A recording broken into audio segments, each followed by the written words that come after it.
Hello, lovely fellow gamers. I'm playing some mobile games tonight. I play mobile games like every day. I never thought my phone would be such a big gaming device for me, but it is.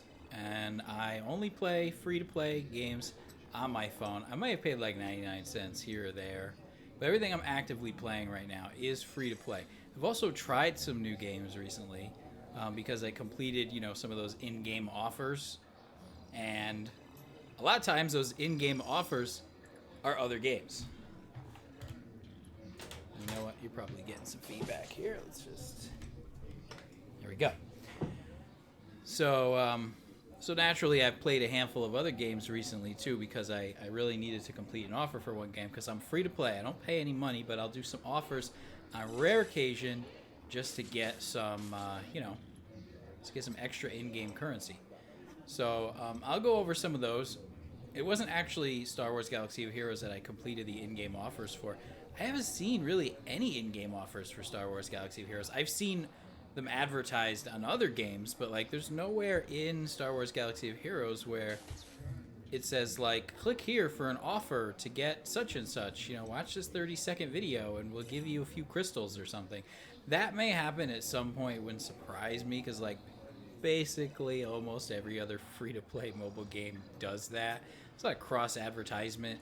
I think it's a testament to this game, though, the fact that they don't have to do that and that they get enough money from people just paying money, a handful of people paying money in the game. That to me is pretty good. I don't want to feel like I have to complete an offer to be moderately successful at a game. Anyway, so I'm going to start with Galaxy of Heroes. It's the game I spend the most time per day on. It requires the most time per day, especially as a maxed out player, meaning I am at level 85 and I've got all of the rare event characters now and can complete 2 out of the 3 raids at the heroic level, that kind of stuff. So,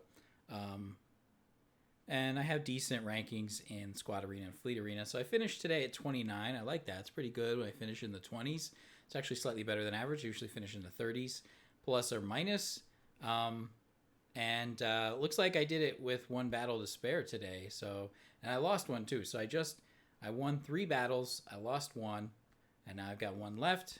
So actually, let me grab my prizes for the day. I think I didn't get that yet. So here's my rank 29. Get my 150 crystals, my 650 arena tokens, my 25k, credits, galactic credits here, whatever.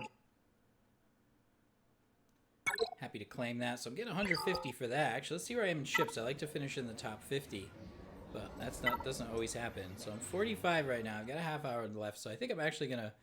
I've only done 1 battle today. So I think I'm going to do some fleet battles, because why not? So this person's power isn't very high above mine. Their Vader's only 6 stars, so I should be able to finish this battle. These are my top ships here. Actually, I'm going to put these in order of priority. That's the first reinforcement I bring in. And yeah, basically. That last slot is whatever. Hopefully I don't get to that slot. My strategy is very offensive. Except for Big Starglider, who's a talk. Now, this is the key part. If I lose my first order TIE pilot there early, I'm in deep doo-doo. So what I need is to get target lock on, so my Big Starglider will taunt. Hopefully it'll happen here. No, see, he only got 1 attack, but fortunately Vader's no attack. So take some pressure off my first order TIE. Of course, that happens, so now my first order TIE pilot is really weak. But you know what? I'm actually going to press it a little. Pressing the advantage here, really trying to get rid of the rigs. Now, the issue is Vader might dispel all the buffs on Biggs, and that'll put my first order TIE pilot in jeopardy.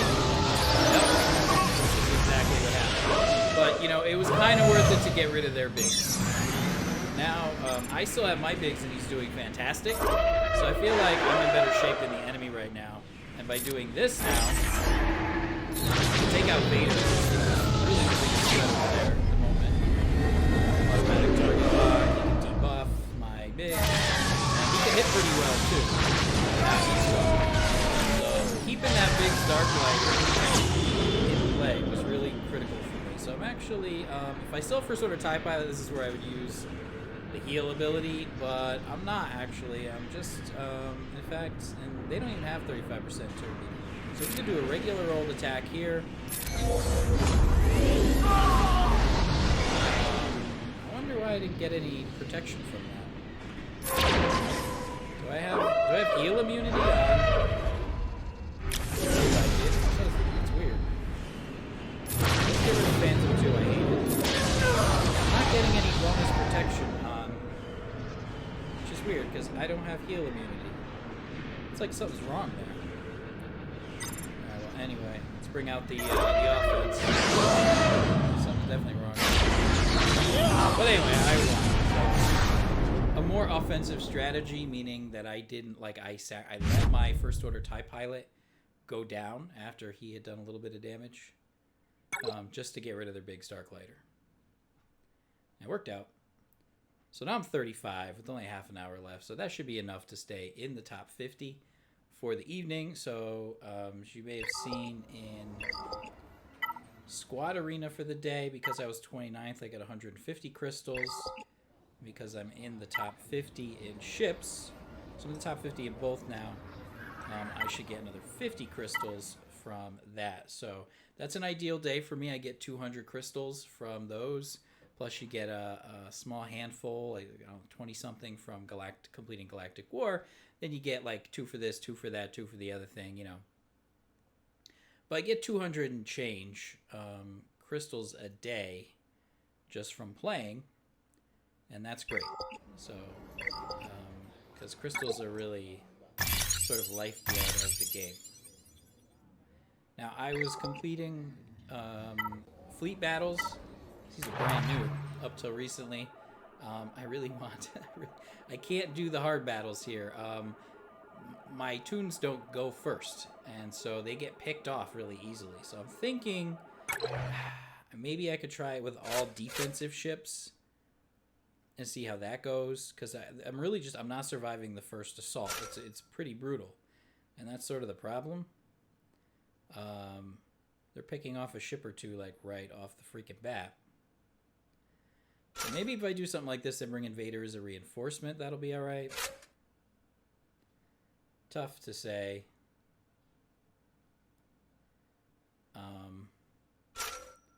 Really tough to say, but you'll see. I'll probably die here. We'll see. This is the sort of wall I hit with the hard fleet battles. So I got through all the normal battles, levels 1 through 5. And I kind of figured that. And so this is what happens. Like, I don't even get to do anything for a little while. So already I've almost lost a ship. Meanwhile, they're buffed to high health.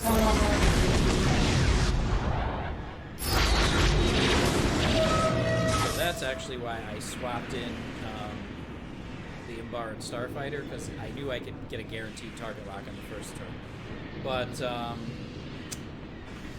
kind of tough to know what to do now. I guess I don't want to lose. I don't want to lose my scimitar before I can do this. They just get so many buffs, and you know that's the nasty thing about Mace Windu. He keeps rotating those times. You can't like just pick someone off. Every time you get close, he goes, "Oh no, now you gotta attack this one. Oh no, now you gotta attack this one." And it's super. Good news is I got a target lock stuff, a lot of them. So if I get Umbaran Starfighter special again, that'll be pretty good. So now I'm gonna bring in Vader, and she gets some dots on her. I like those dots. And I'm gonna keep his special here to remove. I'm sure coming very soon. Surprised, actually. Mace Windu hasn't put still haven't got rid of one of their dogs. So,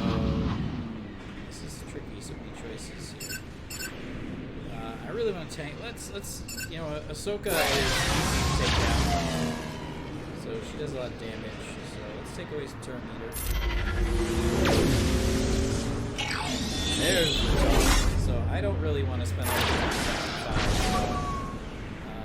Fortunately, I've got lots of target locks, so this is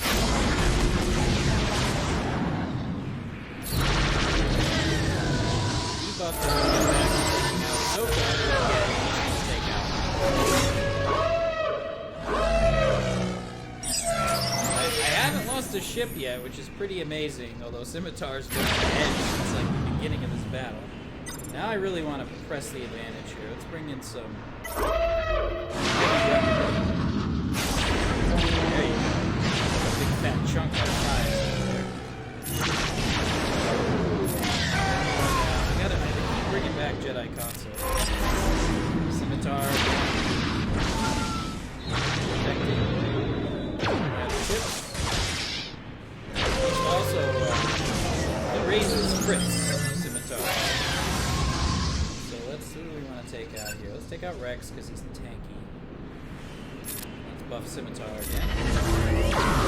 There we go. Shoot, I might 3-star this bad boy. Cross your fingers. Just a little change in my initial fleet lineup.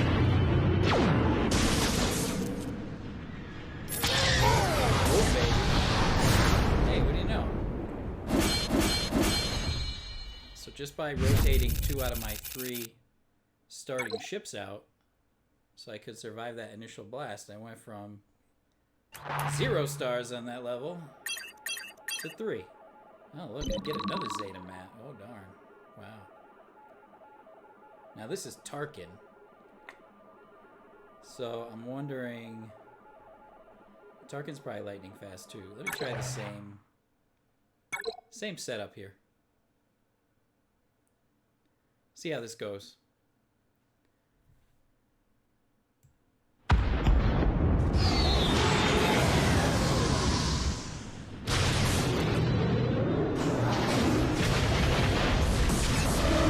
Like the previous stage, I've got a ship that's almost dead, but Marn Starfighter is going to make my Biggs taunt.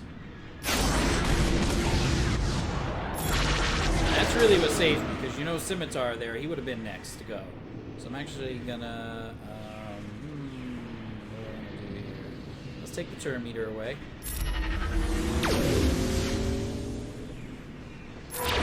Not what I did last time, but... Oh boy, this is bad. Damn. Well, maybe I should have restored health. That is what I did last time. I kept the Scimitar in battle, and that kept my critical damage up, so that was probably a mistake on my part. But let's put some dots on those guys. We got 2 taunters. I can take my pick. So naturally, I'm the one that doesn't have retribution.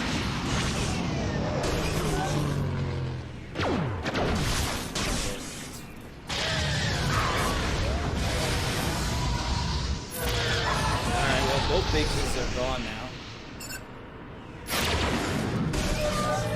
Yeah, I'm very fragile at the moment. So let's restore some health. Get defense up and attack up.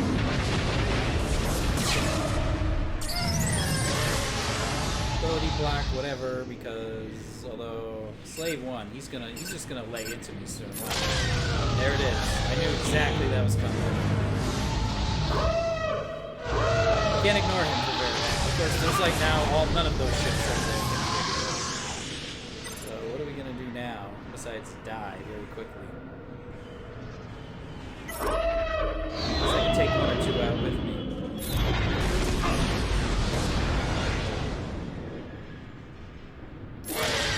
82K, do you see that? That's all I really want. Yeah, and of course this comes and you're done for. So, that's what a lot of people have been saying about the hard fleet battles in Stage 5, that the Tarkin, he just wipes you out.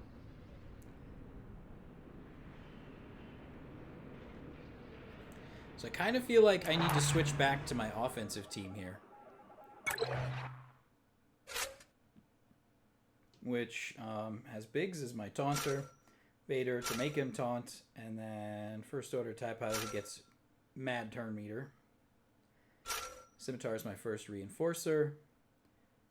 And then, again, pretty much anybody could go in that last slot. I do like this just in case I still have Biggs but lose Vader. That's rare, though, so I'll actually go with... Sometimes I go with Boba because I want to bring in another Taunter, but with Scimitar Stealth, I feel like I need Boba less. Again, my Boba, my Slave 1's only at 6-star right now.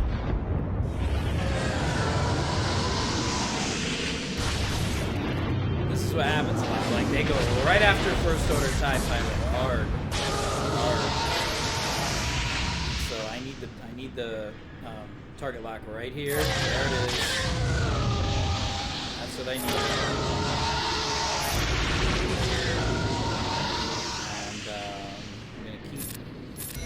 Going with the offense here. Boom. See you later. Gotta go after Vader next. So he's gonna dispel the taunts from my Biggs. Wow. Didn't do it that turn, which is good. So unfortunately, I don't yet have my Scimitar out. Getting these counters, which I don't like. On toast. Alright, so I'm actually gonna bring in Scimitar, and I'm gonna have Vader be it, because Vader gets the cube, and only Vader gets it, because it's only Sith that get full effect of Scimitar's crit damage. I get 52,000. Every retribution I get here hitting Vader is gonna be mammoth, and that's what I need to do, is do a lot of damage. 50-51 is unfortunately a little on the fragile side, though. Of course, I only got one, but if we do this... Of course, I missed, so can I get him out of here? Yes. So, switching back to my more offensive lineup worked well for this stage. I didn't 3-star it, but I got my Zeta for doing it the first time. And my reinforcement mat, so happy about that.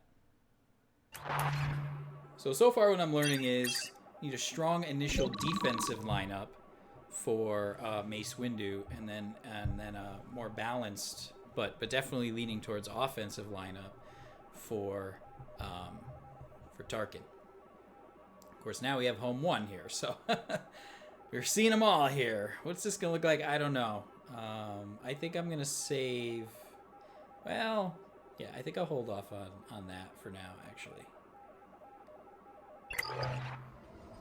Let's see, what else do we got? I'm going to go through all of my shipments here and stores. So I only buy something here if I have under like 300 or 350 of them. So that's all I'm buying here. And I don't really spend crystals in here unless it's like an emergency or I've really saved them up and I really need, like, I would spend crystals if I save a ton more, like some of these stun guns, not the Mark IV, the Mark V, yeah, like these prototypes, buy 20 of those, because these OEs are what, these hold me up so often. Where I just have gear, like there's some of these droid collars you really can't get anywhere else. I don't know about the Mark VI or it's a Mark IV, but so I save crystals for those, very rare circumstances. So I'm not spending crystals in there, almost never do. Now here I'm just buying Cassian's U-Wing, and check this bologna and cheese out. I got 197 chip blueprints for Cassian's U-Wing, but it only takes 80 to unlock it. You can see why I can't unlock it. I don't have Jyn Erso, and look how close I am to unlocking Jyn Erso, one freaking shard away. So maybe she'll be here. Cross your fingers, cross your fingers, cross your fingers. She's not here. She's not been here in a while. Of course, as soon as I got to 79 out of 80, it was like silence. She just isn't showing up here in the guild store. And this is literally the only place Jyn Erso shows up, in the guild store. She could show up in packs that you buy, like, but it's random. This is the only place where you could be like, I'm spending currency specifically on Jyn Erso and Jyn Erso only. It is here and only here. She's Kind of rare like that. Some of the others here are too. Like I think low gray and whatever. So anyway, when I have a little bit extra, I'm not feeling a huge gear pinch right now.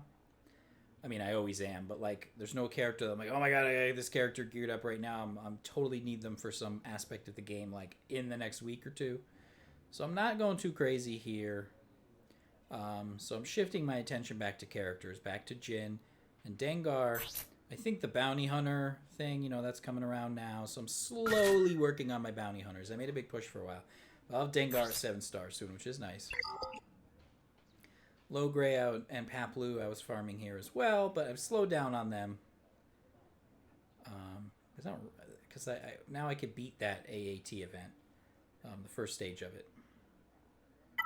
Or AT, whatever it was. One of those, not AAT. Hey, Manporg, welcome to the channel. How are you? Spending some of my in-game currency here in Star Wars Galaxy of Heroes.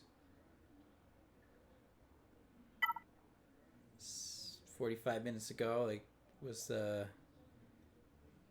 they gave out, the extra energy and stuff.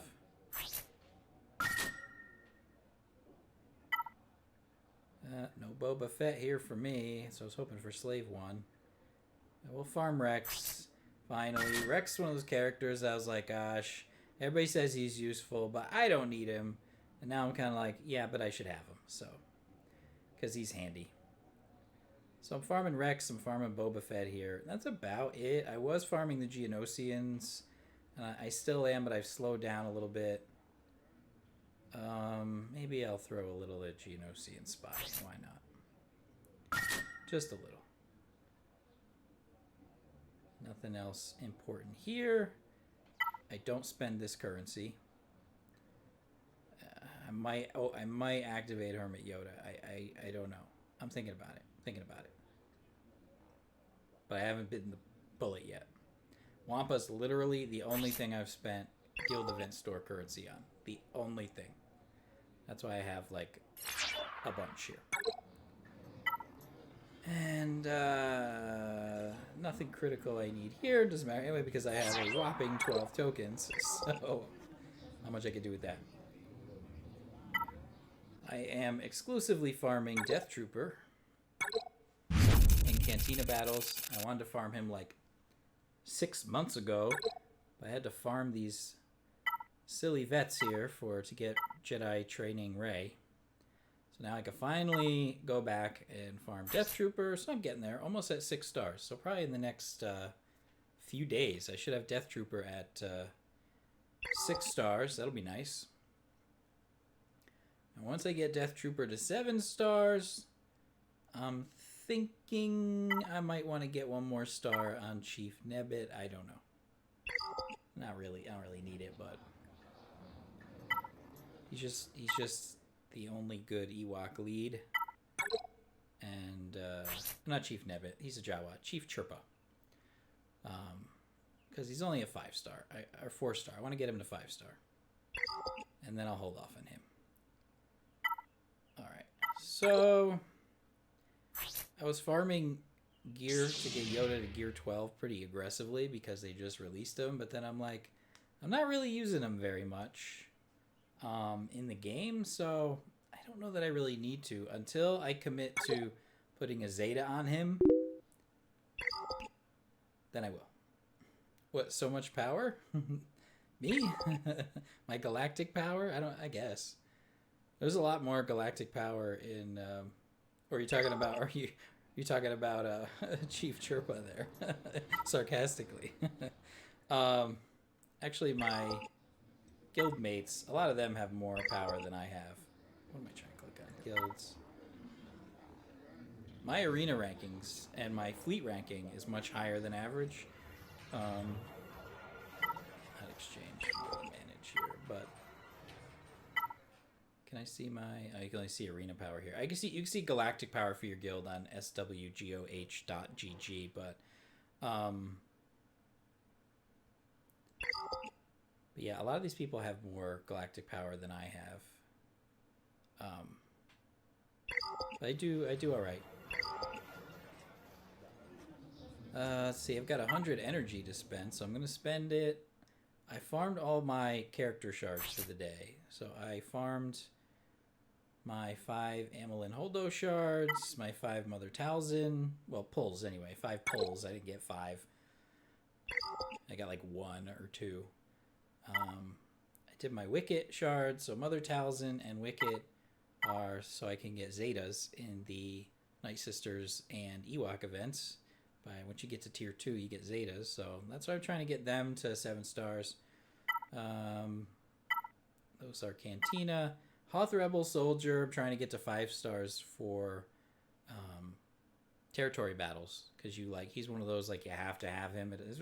It's silly, like, I don't need Hoth Rebel Soldier for any other aspect of the game, so I'm kind of doing this, like, just for my guild, so that we all get guild, the guild event store points, territory battles, whatever. So, but I did my 5 him for the day. I've started to farm Visas Mar because I think she's going to be really sweet in the Sith raid. But, she's at 3 stars right now. So on a really good day, those are all the people I farm. So now I'm just in gear farming mode. And I guess I might as well just... I'm farming gear for the same characters, basically. So let's see what we can get. These biotech implant components are such a pain in the butt to get, so I might as well farm those. I like now that I can use fleet currency on them. Oh, nothing. 0 for 2. We want hard, easy.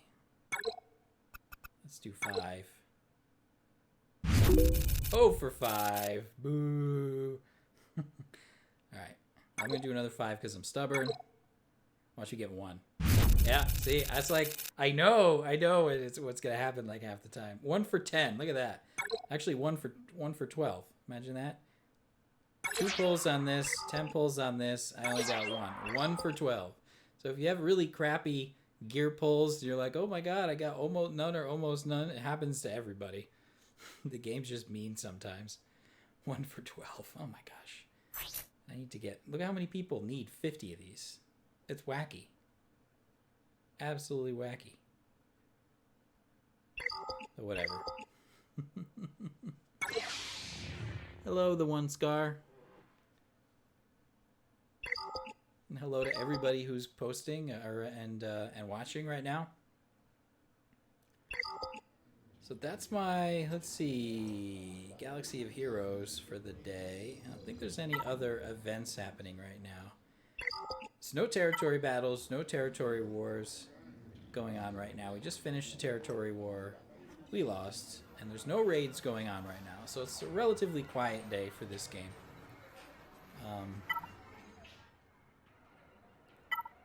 I've spent all my stuff here. Oh, I do want to share one other thing I'm working on for this game. So every now and then I put out videos on my YouTube channel, just like guides and stuff, mainly aimed at free-to-play players. And so, 1 for 12, yeah, force 25% more or less, yeah. They say the drop rate doesn't change. Some days it's better, some days it's worse. Like, I got a 2 out of 3 on a Cantina pull today for Death Trooper, and I was like, wow, 2 out of 3, that's pretty good. But then, then you get 1 out of 12. So it's like the average drop rate supposedly is the same, but it fluctuates hugely. I've gone, like, I've counted. I've gone like 0 for 21, it's been like 0 for 20 something some days, where my pull rate is like 2 or 3 or 4%. Then I've had other days where I'm like, I'm getting like 40, 50%. So I'm sure it is around like 25%, but the spread is so high of what you can get. It's not like really tightly clustered around 25%. So unfortunately, today was not a good day for biotech implant components for me. Yeah, 4 for 4. You almost threw your phone? Oh, I don't. Yeah, I know, right? Like, jump for joy when you get that stuff. I like when they have the doubles. But then I feel like what if you have a 1 for 12 and then you get double? You get 2 when they have the double pulls. It's so rare though. or 0. I hate when you get like you're like 0 for 5 or 0 for 10, and you're like, well, double nothing, still nothing. So, but yeah. But I'm still hanging in there in the squad arena in the 20s, and I'm now in the top 50 in ships, which makes me happy. Just make sure I'm still there. Yeah, 35 with 6 minutes left, so I should get 50 more crystals today for this, and I have 3 more battles. I need to do 2 battles today to get in and stay. 1 battle to get back in the top 50, and 1 to kind of like secure myself there. Arena's getting a little bit tougher with my Commander Luke lead. Like I have to do 3 or 4 battles a day to make sure that I'm in the top 50. I can't just do 1 or 2 because he's kind of weak on defense in the top 50. Yeah, 0 for 15. I wish they did that. It would make me feel so much better if they said like once you had 0 for 10 or 0 for 15, you'd be like an automatic like catch up or something, but where you'd get like you'd be guaranteed to get 1 on your next pull or something. I don't know. Every 10 you go without getting 1, you should at least get 1. Which I guess is just what happened to me. I got the 1 for whatever, but 1 for 12, but still, I've gotten worse than that. So when I get to that point, that's when I want to throw my phone. That's when I get mad. When I'm like, you gotta be kidding me. That's when I start posting in the chat like, stupid game, guess how bad my pulls were today. But it all averages out. I really want to track it. I really want to just farm the same thing and track it. And I don't know why I'm not. I keep telling myself like, well, gee, I'm farming Death Trooper every day. Let's see what my pull rate is. I'm farming biotech implants and stun guns like almost every day. That's what I should get, stun guns. Doesn't look like I need them because I have over 50 now, but I do. I always need the stun guns. Where are the stun guns here? Normally I just click on an empty spot and that's stun guns, but no, not those. Mark 5. There they are. These darn things. So, I mean, everybody needs these things too. So, this will be the next thing I'll farm today. I'm tempted to buy this out of shipments, but it's not like an emergency. But that's also why I'm farming Holdo and Wicket, because they also give me the stun guns. So they're a twofer. I'm working on a couple of interesting things for the game, more for kind of like early and mid-game players. Sort of like if I could go back and do it again, what would I do? So I'm trying to make like, I know people have made videos on these things, but I'm trying, let's see, if I put, and then we'll do this. So I made this little diagram here of like, how do you get the characters that you can't buy or you can't farm? And this is all common knowledge, but I was trying to like put it together on like a 1-pager. Like, is this my guide to getting all the characters? Like, you could print this out, you could like put it up on a bulletin board, or you could just have it as like an image on your phone or your computer. You don't have to like go watch a video or comb through a forum posting to find this information, or poke around a website. You just like a 1-pager. But I wanted to add a little bit more information to it. It's already getting kind of big though. It might need to be 2 or 3 pages. But I was like, if you're early in the game and you want to get like R2, or you want to get BB-8, or eventually want to get Commander Luke or whatever, like what is the most efficient way to get there?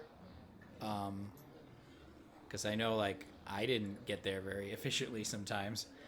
Like I didn't get Grand Admiral Thrawn until pretty recently, and therefore Chimera either, because I held off on getting Phoenix for a very long time. Whereas now I would totally not recommend holding off getting Phoenix. I'd get Phoenix pretty darn early. So I put this like, what do you need to get each of these characters? And then like, whom would I recommend you get if you're early or mid game? Like, level 10, 20, 30, 40, once you unlock parts of the game, like who should I be farming so that when these events come up and I have 5-7 star characters, like they'll be ones that I want anyway, but I can also unlock these people. So I was trying to make this guide, and I don't know, I might make a video about it. There are some videos that exist.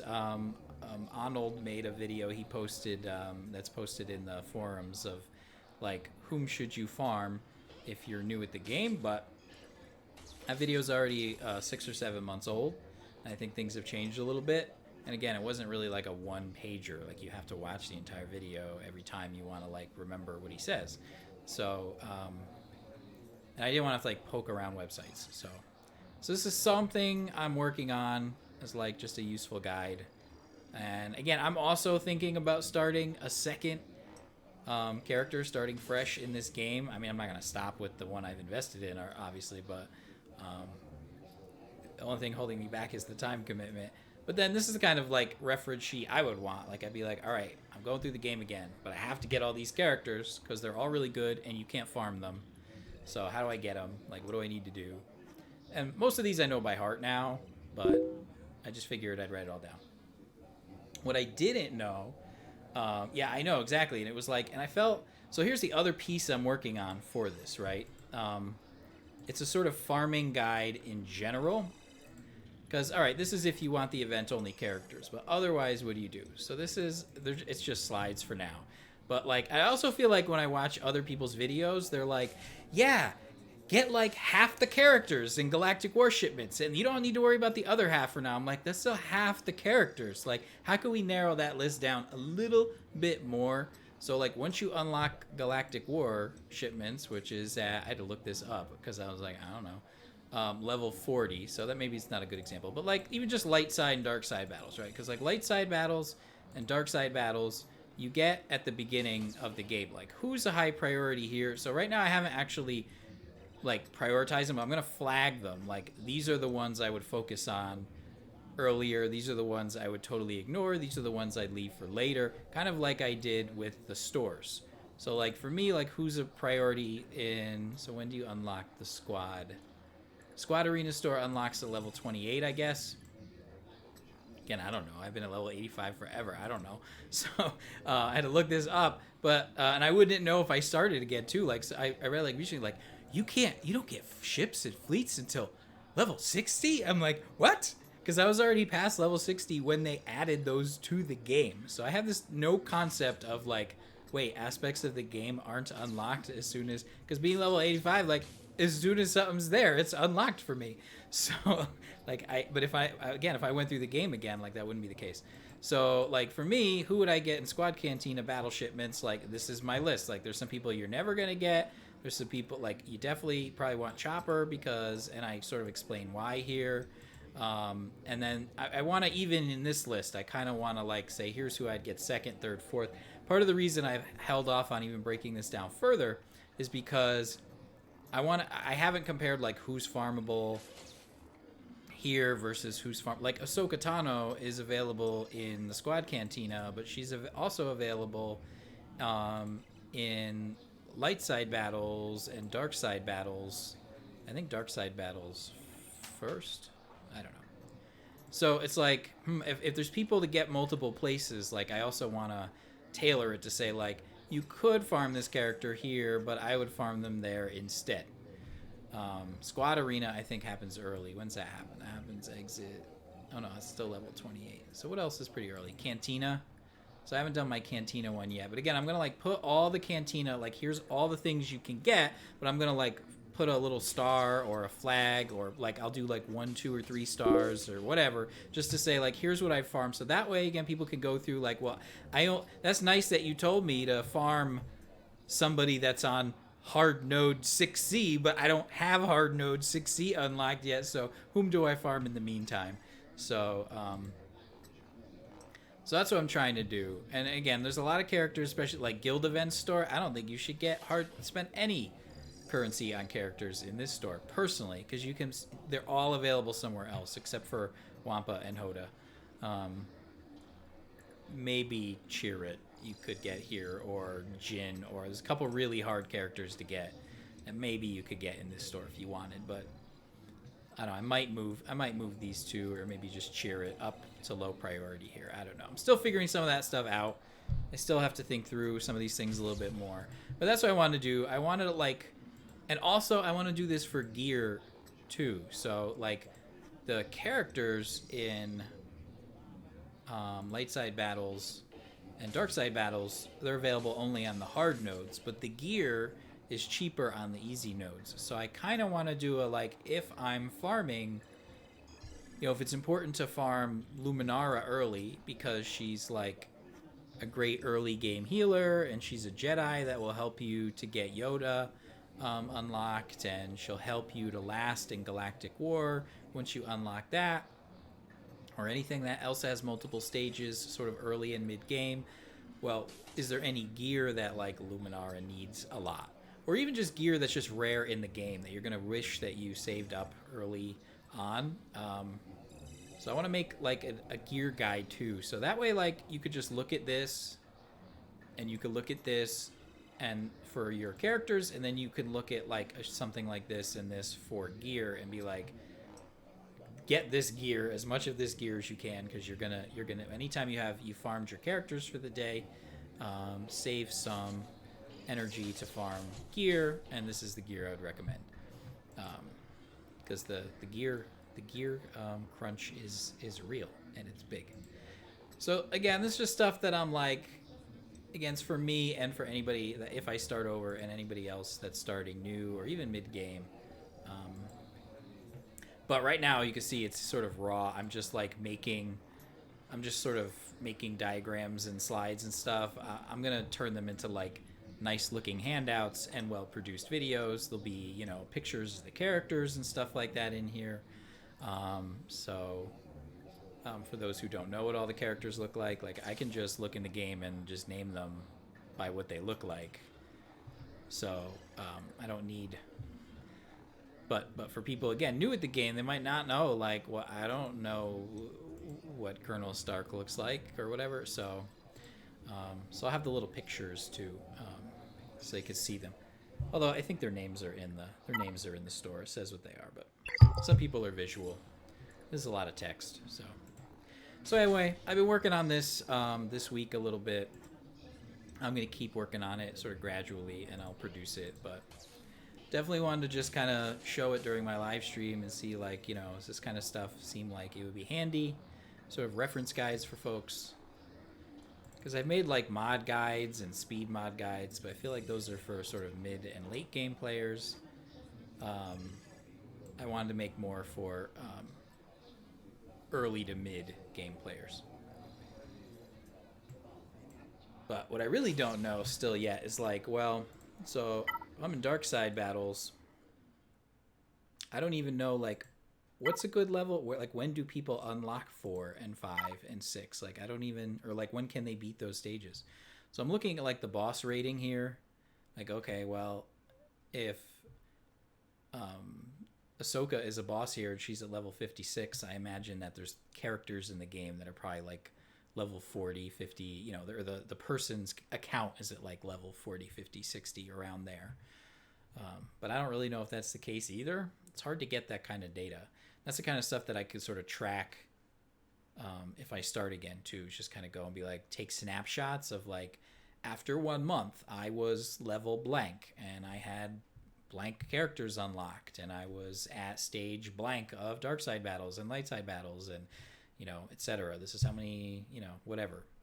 And just to have like a timeline, to have like, I have not seen a full like start to now like just snapshot of an account and how it could evolve over the course of the game, so people know like, oh, this is what it could look like a month in, 2 months in, 3 months in, 4 months in, a year in, whatever. I wish I had done that in hindsight when I started, but then it wouldn't work now anyway, because things didn't exist that are when I was going through the game that now exist as part of the game, like a lot of things. So again, I was like past the minimum needed to unlock stuff when it appeared. Like there's nothing in the game I really had to like wait to do, because I was playing since late 2015.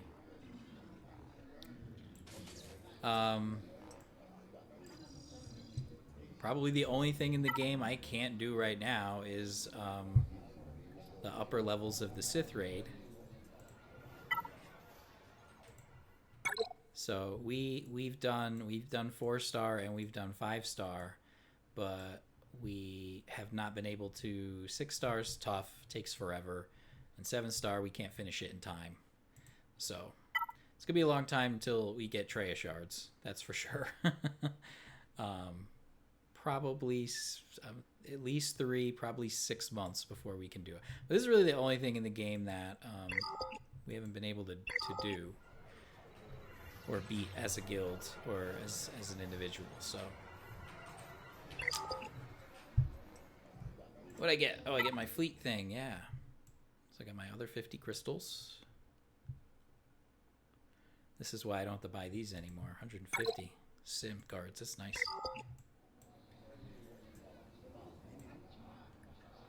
So I think that's all I'm working on for this game in terms of videos and reference sheets and stuff.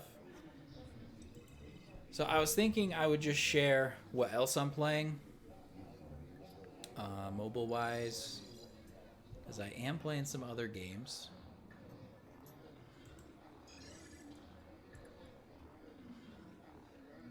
Let's see. So the other game that I sort of play a lot of, although I don't like it as much and I don't think it's as friendly to free-to-play players, is Walking Dead Road to Survival. And I was saying when I started my stream today that it's very unusual for Galaxy of Heroes. Oh, 223? Crap, I wanted to be in the top 200. I spent too much time on Galaxy of Heroes. I can't spend enough time in the other games, so that's fine. Yeah. So this game, like a lot of other mobile games, has like, oh, get free currency in the game by doing offers, which basically involves watching videos. And in fact, funny enough, Star Wars Galaxy of Heroes is one of those games. I tried to see if I could get the reward in here. So if you reach level 8 in Star Wars Galaxy of Heroes, you get coins in this game, but you can't be, it doesn't trigger if you're already past level 8. But if I start again in Galaxy of Heroes, I'll get some coins in this game. Not very many though. But I just did a handful of offers in this game, and so these are all games I've installed recently. So I wanted to sort of just go through first this game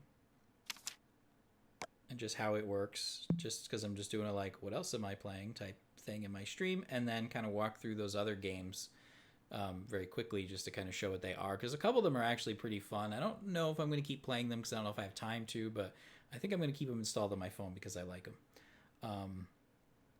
So anyway, Walking Dead Road to Survival, it's, they're zombies, obviously, or walkers as they call them in the game, but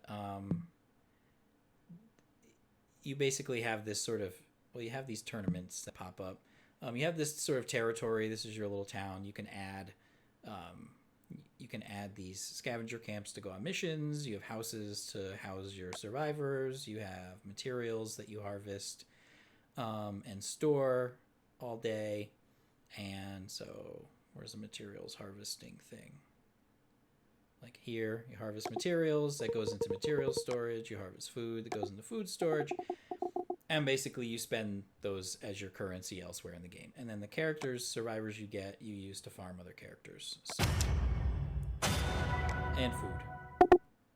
So when I log in, I gather up my food, I go on my training grounds, I build more of these characters. And it's a very different mechanic than Galaxy of Heroes because you don't get character shards. Once you have a character, you can max them out if you have the right gear.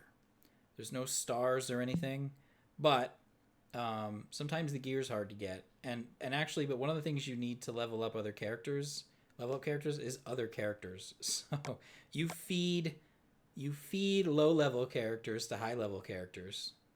So like I'm trying to farm or level up my Eugene here. And so I'm going to feed him Ashley's and Neil's. But I don't have enough food to give him that many, so. Where'd all the food I just farmed go? Oh, I put it here, that's why.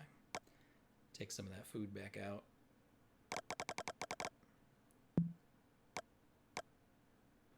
So I have to feed characters to other characters, feed low-level characters to my high-level characters. And at first, this just didn't make sense to me. I'm like, why would I do that?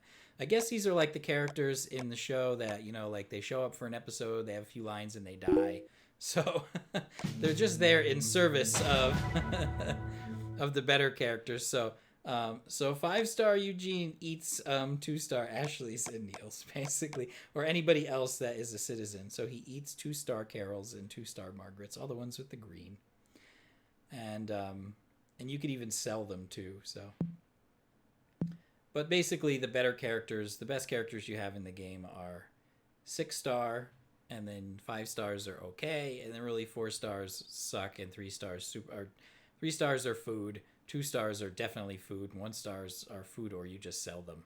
So there's a lot of repeat characters in here too. So there's like multiple characters from the series. So there's like 8 bazillion different Ricks in this game because he's the main character of the game. But so this is Rick Rise to Power, and he's 6-star. But there's also, you sort by name, you could see it's sort of silly how they do it in this game. Those are trainers.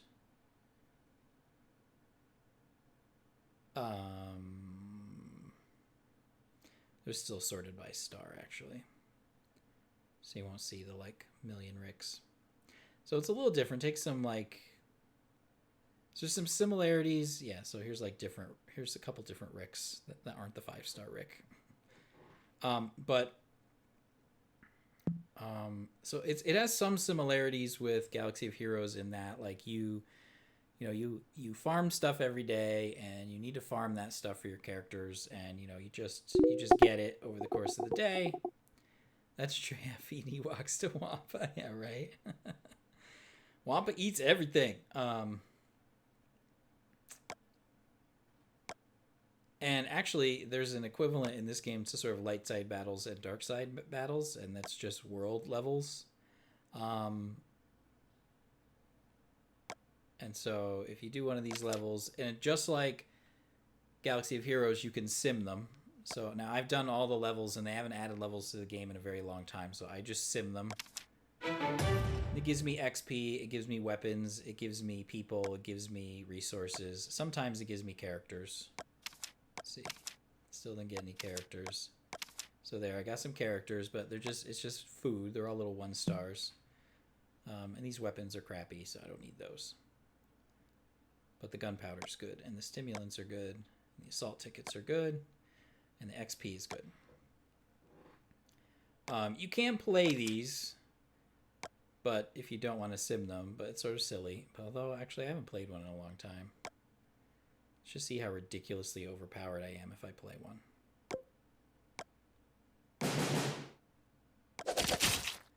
And like Galaxy of Heroes, you can put this on auto. I don't remember which game got it first, but I remember when the first game got auto, I was like, oh my god, the other game needs auto. And also, and I think Galaxy of Heroes got the speed up first. This game was torturously slow until it got this 1x, 2x, 3x thing in the corner. And the auto, oh my god. You just spend all of your time in the game, and it would be like that.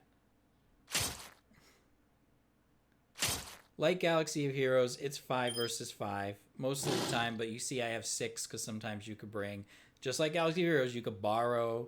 There's a lot of similar mechanics. You could borrow someone else. They don't have allies though. It has to be someone in your. They don't call them guilds. They call them factions. Whereas you can get anyone's ally code and borrow their character in Galaxy of Heroes. This one you can only borrow characters from your faction.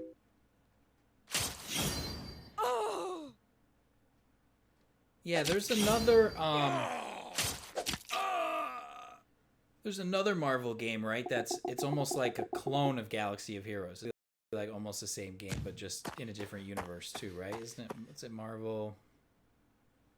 Is it Strike Force? Is that the one that's like Galaxy of Heroes, or is it another one?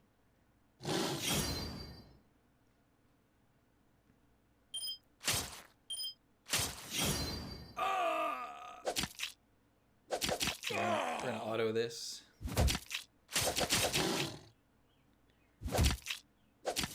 Marvel? I don't know what it is. There's a Marvel game that's exactly like Galaxy of Heroes. I don't know if you watch Mobile Gamer's channel, is Strike Force? Yeah, like Mobile Gamer, he plays that a lot too. Because he used to basically just make videos about Galaxy of Heroes, but now I think he makes videos about that game too.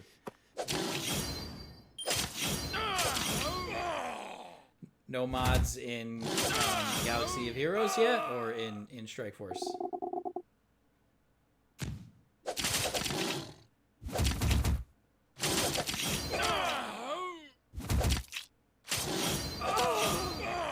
You get mods in... I looked this up today. You get mods in... You get mods... What do mods unlock? Mods unlock at level... what? 50 in Galaxy of Heroes. Again, I was already past level 50 when they added mods to the game, so like... Oh, it's such a different experience now. Going through the game, it's gotta be. You get one little free thing, knee pads. To do what? Who knows? And like Galaxy of Heroes, they sell you a whole bunch of stuff here that I never pay for. I haven't spent 1 red cent on this game.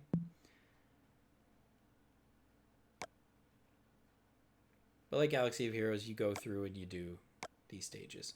Again, though, I don't feel like this game is as free-to-play friendly as Galaxy. I would not start this game over again. Let me put it to you that way, because I could not do very well in this game as a new player at all. I just don't think I could.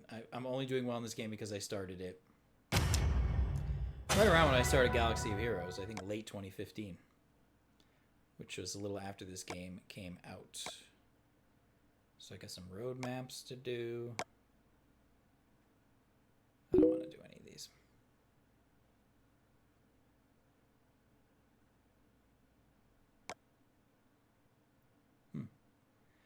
Yeah, I mean, I thought about, like, should I do Strike Force because I like Galaxy of Heroes so much? Why don't I do Strike Force if it's a similar kind of game?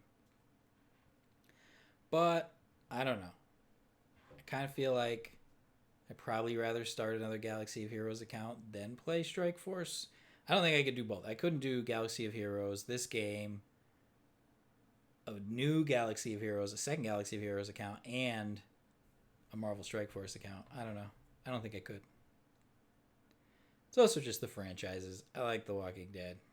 But, whereas I don't watch, I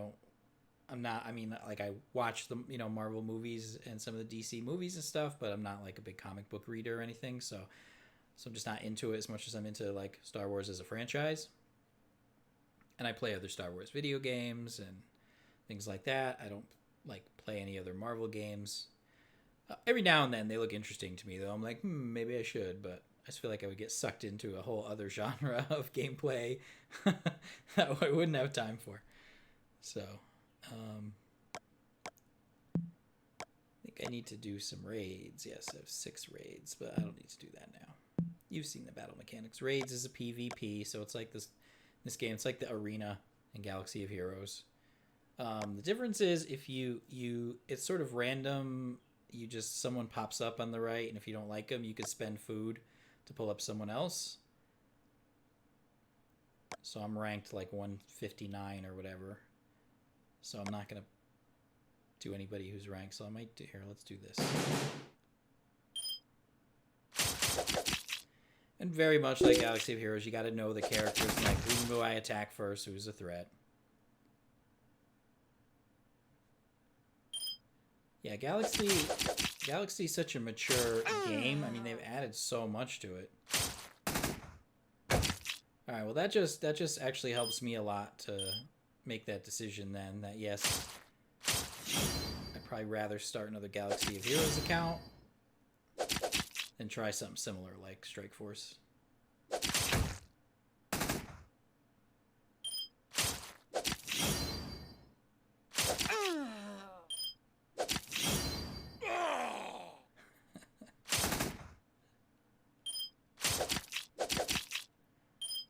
Of course, you have taunters in this game. Like, I can almost tell, like, the game developers watch each other again, like the putting things on auto, putting them on speed up, you know, and having things like taunting, whatever. Like they all copy each other. A lot of the game mechanics are pretty similar. Some things are different though. You have weapons in this game. You'll see how I'm hitting that guy for 0 sometimes. He has a weapon that reduces damage to 0 sometimes.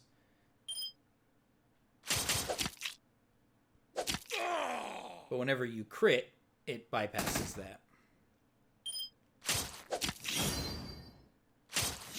Another taunt, and Rick is my damage dealer. Oh, yeah. Yeah, Galaxy of Heroes, like... Yeah, there's a lot of characters in Galaxy of Heroes. I mean, Star Wars is a huge universe. That's what George Lucas did. That's what he did the best. Even when he didn't make a movie that was that good, he expanded the universe. So, like, even if you don't like the prequels or whatever, he added so many characters, so many planets, so much lore to he just expanded the universe. So, okay, maybe for every Jar Jar Binks and Jango Fett or whoever people don't like, you know, he added like Mace Windu and, you know, people, you know, and things like that, and General Grievous and people that people do like, even if they say they don't like the movies, some of the movies. So like just that universe is so rich. I mean, I guess there's probably a lot of characters in the Marvel universe too, but it's like, okay, fine, there's 10 of this character and 5 of that character because, you know, when they release different editions of the comic, but there's so much depth, I think, in the Star Wars universe. There's actually a lot of characters in this game. Like, there's 75 characters that are 6-star that are at the top tier in this game. So they actually added quite a bit. But there's hundreds and hundreds of characters in this game, too. So, multiple Shivas, multiple Ricks, multiple Jesus, multiple everything in this game. But, so... Christmas Winter Edition Shiva with bows and a Santa hat. They don't have this in Galaxy of Heroes. Like, they have one of each character. In this game, like, there's 3 or 4 or 5 different Shivas. The lion. Or tiger, whatever. But in Galaxy of... and I guess, you know what? I guess, yeah, they do have that in Galaxy of Heroes. Because there's, like, how many freaking Hans are there? Stormtrooper Han. Han Solo, you get through the raids. Veteran Smuggler Han. Captain Han Solo. There's one more, I think. You know, like, how many freaking Hans are there? It's crazy. And the same thing in this game. Multiple Shivas, multiple Ricks, multiple Loris, all the characters from The Walking Dead. A lot of them are here, like, a million times over. And then you have your generics, too. So, like Jedi Knight Guardian. It's just a generic character with no name, or Stormtrooper. Like, this game has them, too. They're just regular people's names. Like, I don't know. Like, there's just random people in here. You're like, who's that? And it's like, I don't even think it's a character that ever existed in the universe. Like, some of them are. But, like, I don't know who Francis is or Hannah is. They just start adding random no-name people in here. And those are sort of the generics. Margaret? I don't know. I've never seen a Margaret in the... Actually, Road to Survival, that means she was in the comic. But some of these characters, I think they just make up. I don't think Danny, Ethel, Nancy, and Gerald were in. They're like the Ugnaughts, and they're just random people.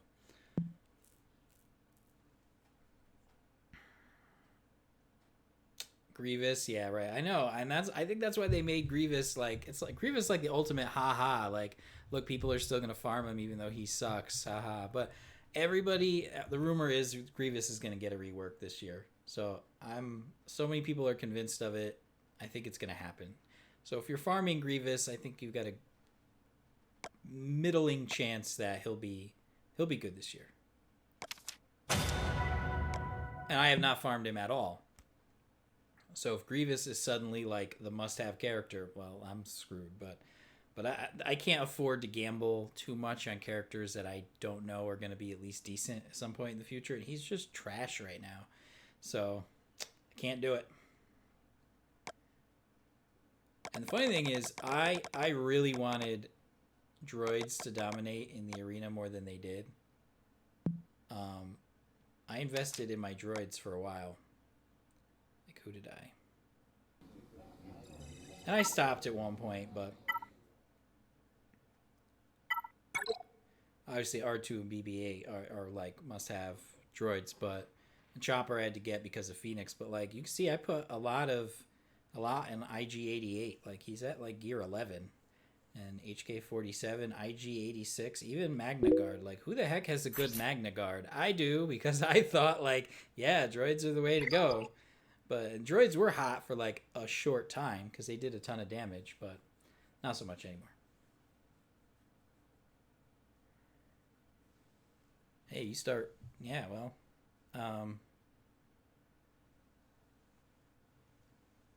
Yeah. Yeah, I don't know. Grievous is in two places. Right? He's here in the Shard store for a ridiculous amount of like I've never gotten 6,750. If I get just 675, I'm like, wow, I've got a lot of. So I don't know how anybody unlocks them here from the Shard store. You got me. Although they reworked the Shard store currency. This used to all be characters in the Shard store. It wasn't gear. They used to rotate in different characters. Grievous was the only character they kept in the Shard store. The other place you can get Grievous, is it here? Some other place you can get Grievous besides the Shard store. But it is 30 shards, but like, how the heck does anybody get 6,750 just for like?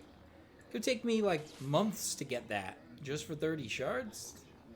Crazy, like insane. You know how much? And for 6,750, you know how much gear you can get for that in this store? Oh my gosh, crazy! It's so much. Is he in shipments at all? Does he ever show up here?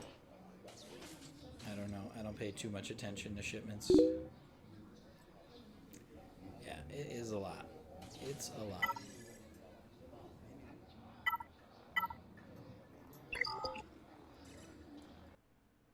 So I don't really play anything else like Galaxy of Heroes other than Walking Dead. I do play Force Arena, since I'm into Star Wars. This is a game that you could actually play all day. Like you could fight the entire day and get prizes the entire day. Like you never run out of currency in this game. I mean, you do run out of currency, but you don't run out of currency where you're like, oh, I can't fight anymore. Like I can't do another arena fight, or I can't do another galactic war. I mean, the good thing about Galaxy Heroes is there's so many darn things to do anyway that like you don't want to do anymore because you've done so many. But like I could do a 1v1 here or a 2v2 all day. I do feel like in this game, I do feel like I'm whale food sometimes. Like, sometimes they'll match me up with someone that I'm like, come on, man, I have no chance to win against this player, and this player could only be ranked this highly if they spent crap tons of money on the game.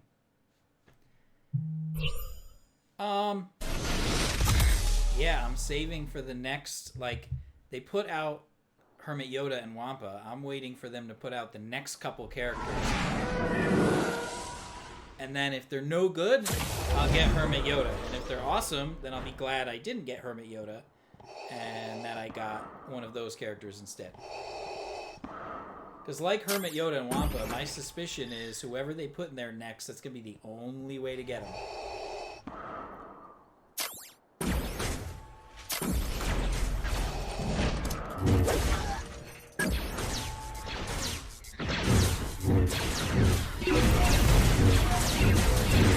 Planning way ahead, and it worked out for Wampa. Like nobody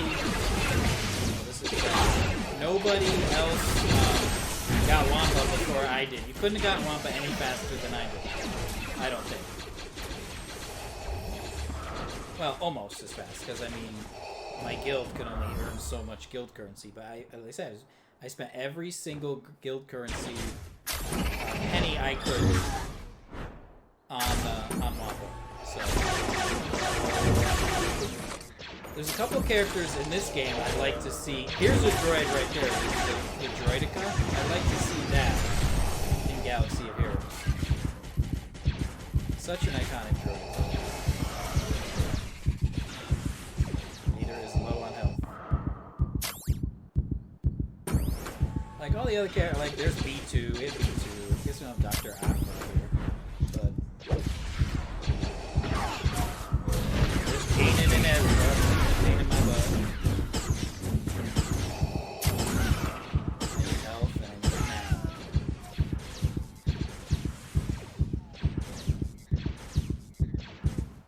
So, but yeah, so there's two characters actually. I've been meaning to put videos out about this that exist in this game, Star Wars Force Arena, that do not exist in Galaxy of Heroes. That's like they're very conspicuous absences. One is, I think, is the droid. Like I'm surprised you don't have it. The big one for me is Padme. I keep saying it. I say it every time I say anything about these games. Padme Amidala has got to come to Galaxy of Heroes. Why she's not there, I don't know. The Droideka. I want that too. I want that. Galaxy of Heroes.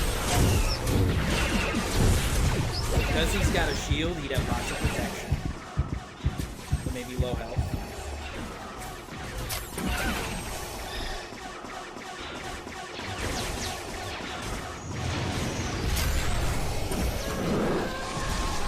You have ships in this game, although they're just air support units.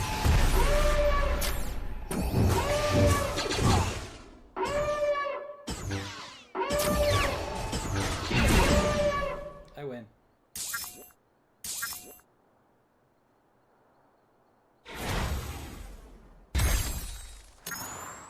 So see, you can get stuff all day in this game. When you get to reward set level 3 and you get to the end of that, you just keep getting that. I think pretty much, like, I don't know. I played for hours and not gotten the end of the rewards. That didn't always used to be the case in this game. You hit a wall at some point and they'd say you maxed it out for the day. But now you can just keep going. So this game could be a time sink. But I'm pretty highly ranked in this game too, and I'm free to play. They give you free rewards, a few a day when you log in. And you level up your characters. They're all though, all of the named characters are your hero characters, and then you get they get a sort of helper person that's named, and everybody else is just a generic unit. But again, among the leaders, right, like if I want to swap out, like if we look at all the people in this game, we're like, yep, all these people are in Star Wars Galaxy of Heroes. Every single one of them. Except for this one. Where is she? They're all there. Every other one of these. And some of them, like Han, like times 5. And then Darkseid, I think, well, there might be a couple people missing here. Do we have? Here's Dryden Voss. But, and we don't have General Hux yet. That would be another one that might be obvious to add to Galaxy of Heroes. That's going to come. Snoke, of course. But I'm sure they're going to come to that game. And we've got pretty much everybody else here. Agent Kallus. We don't have Agent Kallus either. And we don't have any of the Inquisitors. We did just get Bossk in Galaxy of Heroes. We also don't have this wacky, this is an abomination, 40th anniversary Darth Vader. You want to see something really ridiculous? Watch this. Darth Vader with a blue lightsaber and a blaster. What?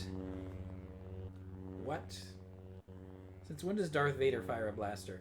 And then likewise, there's a 40th anniversary Luke in this game. Another weirdo. What on earth is this costume? What's this mask he's wearing? He's got a yellow lightsaber. And a blaster. Why? I don't know. So I go with the OG Luke. OG Vader. None of that imitation baloney. They made that up for this game. Yeah, we don't have Seventh Sister or Eighth Brother or anything like that, but we got everybody else here in this game, except a few of these minor Darkside characters. But again, the only big conspicuous omission here is this lady right here. So, waiting for her to pop up in the other game.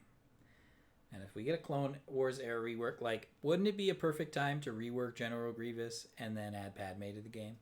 Same era, same trilogy. Make it happen. Oh, I gotta add my old Ben back. What? And I gotta add my Dr. Aphra back. There we go. So I play this game, and again, this game I haven't felt like you can buy stuff in this game, and of course some of it is ridiculously expensive, but I don't feel any pressure to buy anything, and I haven't bought anything in this game at all. You can get all forms of in-game currency just from playing. No currency is pay only. Again, though, I do feel like some of the random matchups, I'm just being fed to the whales. That's the only thing I don't really like.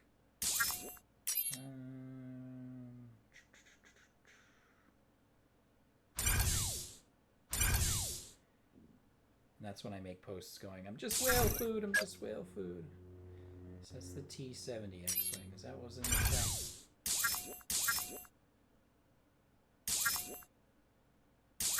Yeah, I want to buy those. You also have donations in this game. So you can request cards to level them up, and you could donate cards. So now in Galaxy of Heroes, it's gear that you can request and donate. In this game, it's the actual units and cards for them. And in Walking Dead Road to Survival, you can't donate anything to anybody. You could lend them. There's helpers, but you can't donate it. So I don't know why they don't copy that mechanism. Should be some donation in these games. So this is the other Star Wars game I play. But there are a few games that I installed on my phone. Oh, so I do play this other Walking Dead game and a Star Trek game and a Final Fantasy game, but I just log in every day and get the rewards. I don't actually spend much time on those. So, other things, let's see. There are 3 other games that I've tried that helped me get some prizes in Galaxy of Heroes. And so, one of them is this Hero Hunters game, which is kind of cool, I guess. There's no real, I don't think these characters exist anywhere else. It kind of reminds me of Gears of War a little bit, and that's sort of like a tactical shooter, but not quite as fancy with the movement. But basically, you play you have these characters that you can level up, and you put them together in squads, and then you fight. And you could take control of any of your characters. So if I want to be like the sniper, then I can be the sniper. Target marked. I'm going to turn autoplay off. You can also autoplay, the entire time.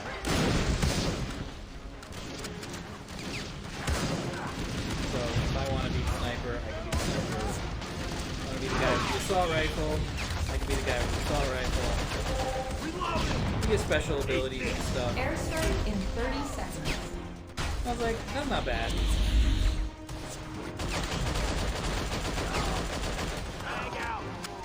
So that's what reminds me of Gears of War. Like when something's coming inbound, you can avoid it. 15 seconds. But I don't know. I don't feel like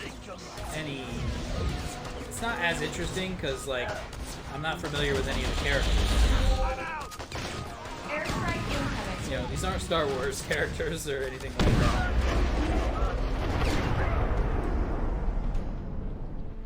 They do a nice job with the characters in the game. They're interesting,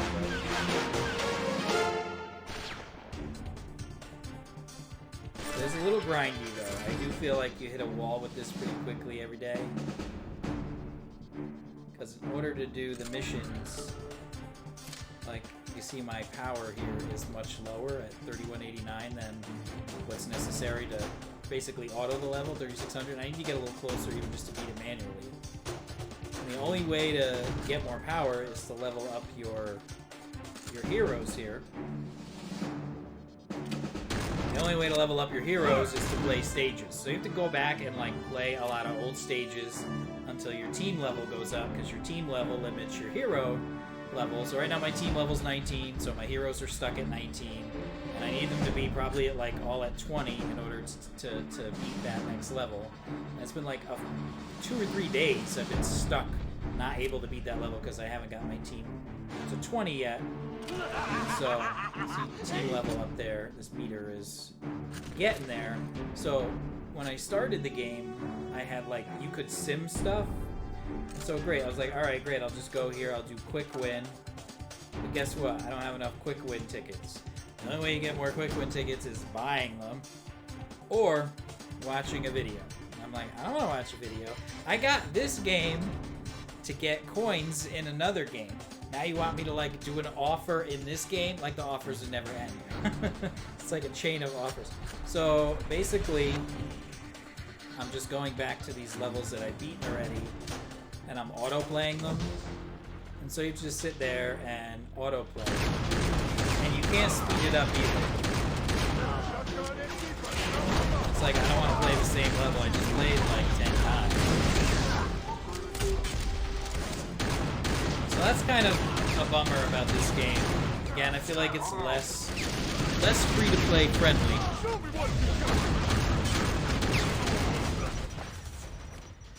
So I feel like it's less free-to-play friendly because you have to grind a lot more, or you have to pay money or watch videos, or you're gonna hit a wall like every day pretty quickly. And there just aren't quite as many game modes in this as like Galaxy of Heroes, where, you know, like there's lots of stuff I can do for free every day without having to watch a video or without having to spend money.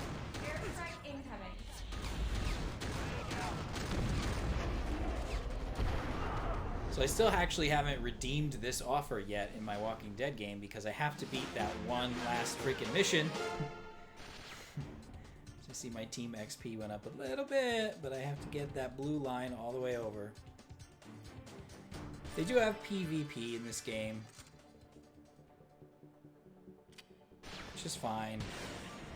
Oh good, my team did level up. Maybe I could finally beat that stage. So let me go to my heroes. Level them up. Oh yeah, I ran out of that too. The stuff that looks like cash. So now I can't level up his abilities. Not enough bucks. Fine. The first like 10 or 15 levels, this wasn't a problem. Like, there was always enough. Whatever I needed to sim, whatever I needed for bucks, like it was there. And now I've kind of hit the paywall. It's not total paywall, it's just now I really have to grind like crazy. Let's see what my power is now. Yeah, not much, because I wasn't able to level up their abilities, so I'm probably going to lose this level.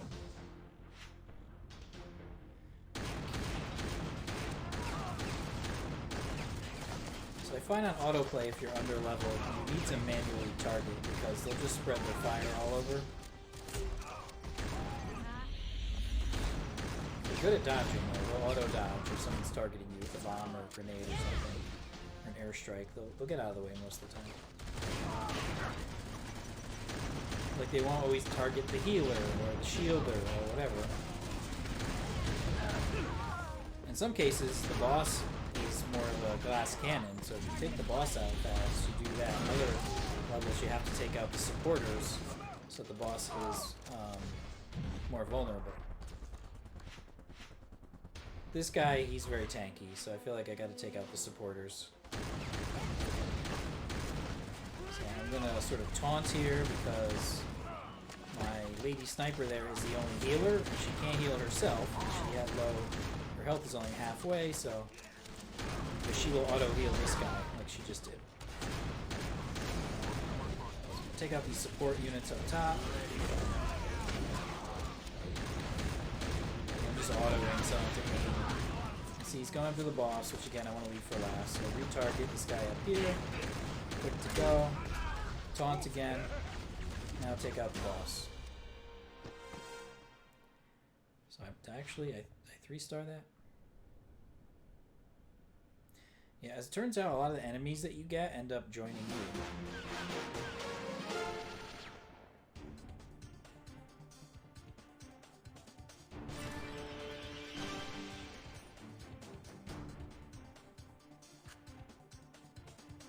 You know, the music is good, the gameplay's decent. Looks like there's raids, huh? Guess I unlocked a game mode. Different raid available each day. Okay. Huh, only certain characters are eligible. Oh, they have to all be blue, I see. Now, Walking Dead Road to Survival has an A beats B, B beats C, C beats D, D beats A. This just has 3. A beats B, B beats C, C beats A.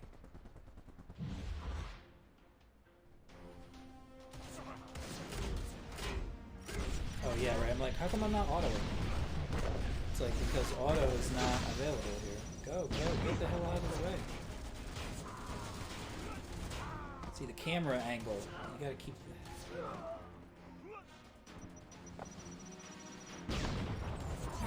If your camera gets out of sorts, it could.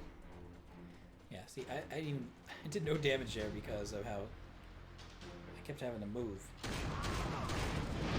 Stunned! I haven't seen that before.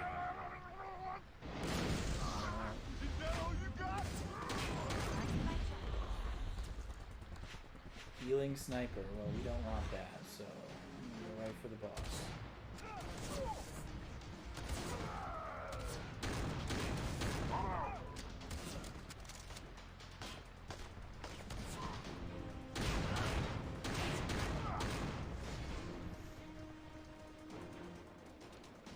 And this first raid's easy, but I guarantee you they won't stay easy.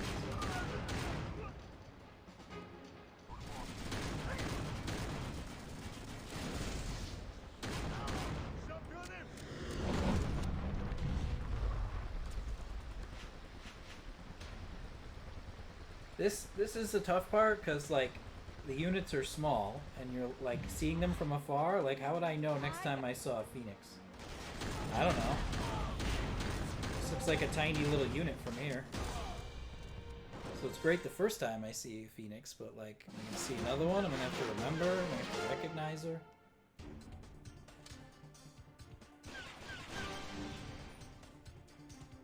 Alright, well, let's try medium raid.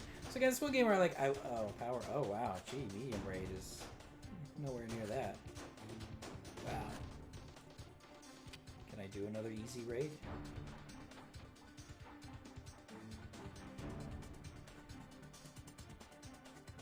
Probably, but I don't think I'll do it now.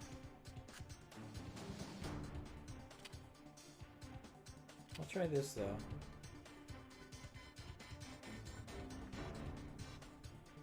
Okay, I don't know if I have the units for this. No, I don't.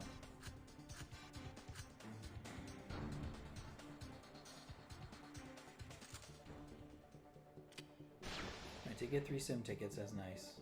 Or whatever they're called. Quick win tickets. So, yeah, there's a lot of unlocking these to have, and I feel like there's a lot of grinding. As you can see, they're trying to sell characters in this game. There are a bunch of characters in this game. Let's see, all of these. So quite a few characters here to start. Like I don't know how long this game's been out, but to have this many characters is pretty good. It seems like you could really customize your game to have a lot of different strategies based on that, but getting the in-game currency, again, can be pretty grindy in this game. Like, I get the feeling like, hit that paywall real fast every day.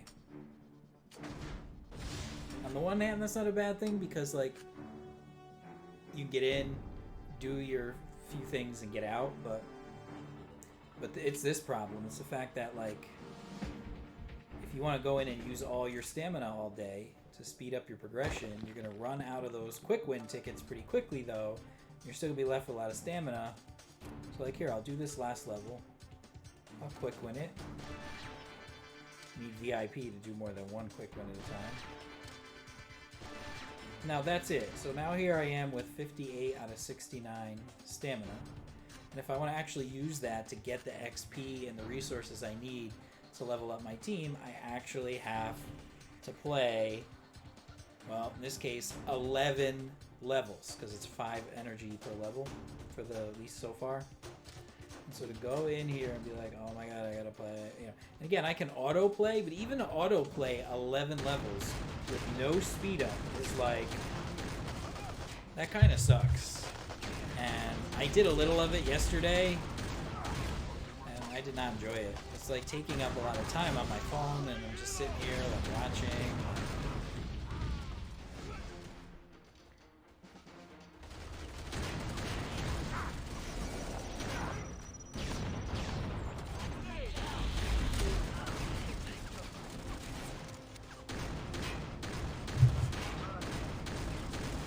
So if this is how long one battle takes, I mean, I could go back and sim a really early level, and it'll go faster than this,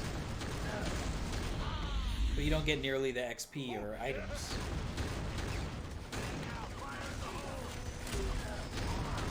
So for me to do this stage 11 times, and I'm still, this is now finally in the third wave here.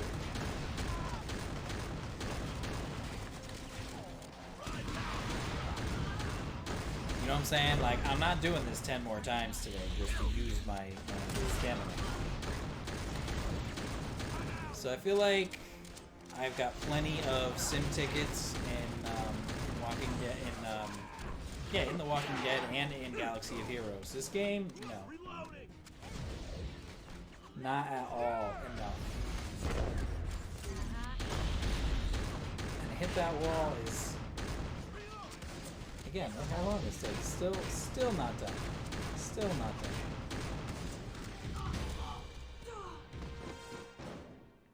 So there. Am I doing this stage, this mission 10 more times? Hell no. Hell no. So I'm done. I'm logging out for the day. There are a couple other things I could do. There's PvP stuff. But again, look, I can log in, and I guess I could do one PvP mission. And a gauntlet mission. That'll get me some more sim tickets. Or quick hint, but that's it. So 6 more levels is still not going to level me up enough to do the next stage or whatever. So let me go back. I guess I'll do the PvP.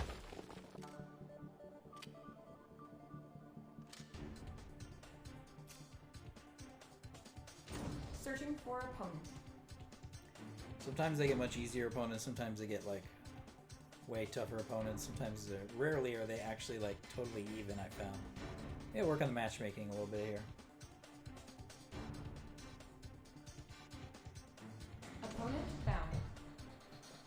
But again, just in trying this game out, not nearly as friendly to free-to-play players as... And nothing is as free-to-play as Galaxy of Heroes, I find, to free-to-play players. To me, it's still number one. This game is, I can't play as often without, okay, I guess I died.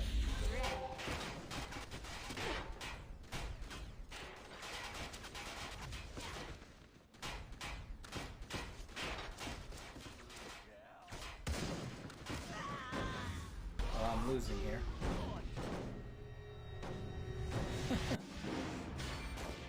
Yeah, they were evenly matched, so I should have done better there. I wasn't really paying very close attention. So that got me a few more of these little... Or do I even get sim tickets, or do I have to win? Do I have quick... Yeah, I got one more quick win ticket. But I still need, like, 8 or 9 more quick win tickets to use all my stamina. And now I'm out of them. So I don't really like how I run out of the quick win tickets, and I have to keep playing old levels that I can beat and just watch the game auto beat them over and over and over and over again. It's so grindy. I just don't like that. So anyway, that's probably what's going to prevent me from playing this game regularly. So I did it to complete the offer, but it got way too grindy, way too fast, basically. So that's Hero Hunters. The other game that I played to get an offer to get coins in Walking Dead was Disney Heroes. This game is like super ultra watered down. It's clearly for kids. It's clearly for people who are into Disney. But like, there seems to be like $50. There seems to be like no strategy in this game whatsoever. Like, you start a level and you go in there and you pick your characters, and of course you have some energy. Okay, someone else on my team. Forgot I unlocked her. And so basically this all happens on auto. You don't control whom you attack. You don't control... All you control is their special abilities at the bottom. When the meter fills, you just tap and that's it. Otherwise you just watch. You sit here and watch. And the most strategy there is like, do I use my special ability now or do I wait a bit? Usually I just wait till I get to the boss level, which is the 3rd level, and I go, yes, I'll use that now.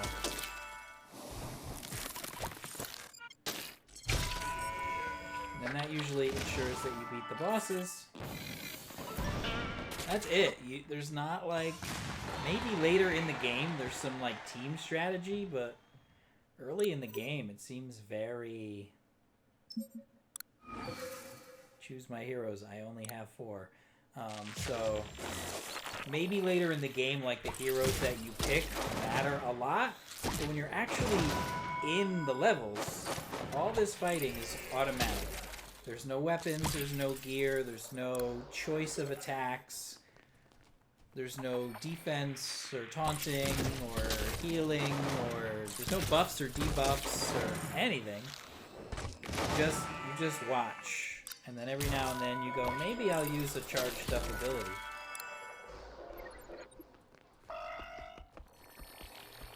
This one seems to be the best one because it freezes them all.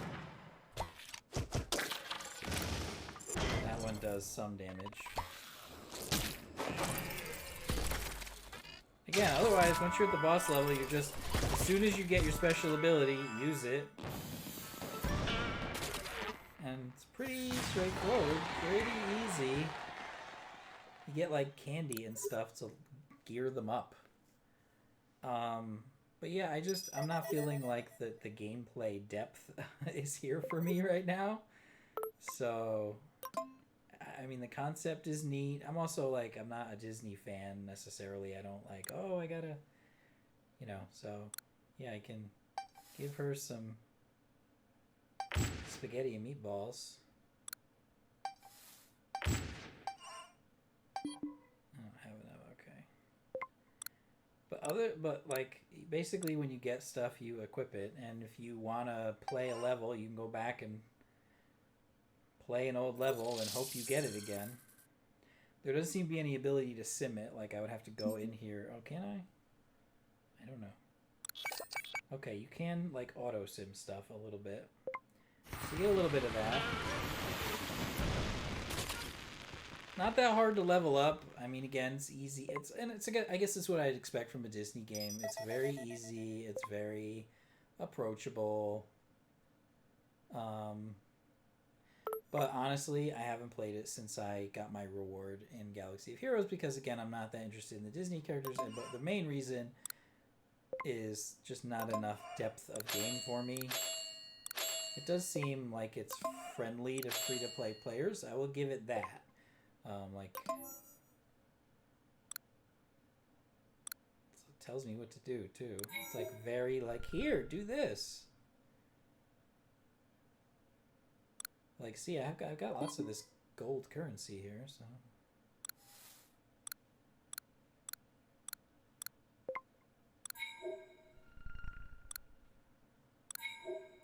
Might as well level them all up here. Only costs 100. So, you know, again, I can't comment on the mid game or the late game, but early game it's pretty friendly to free to play players. If you're playing another game and you get an offer to play this game, to get some currency in that game, like I did, and that's why I played this,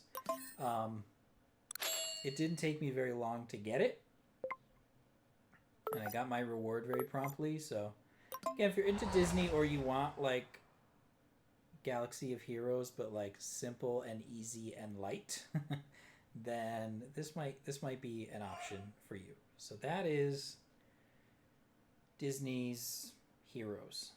Another game that I installed again as part of an offer was this this game, which is like, I don't know, board.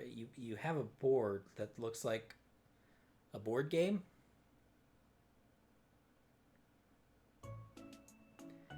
And basically, this game involves rolling dice and upgrading your game board, and that's like basically the whole game.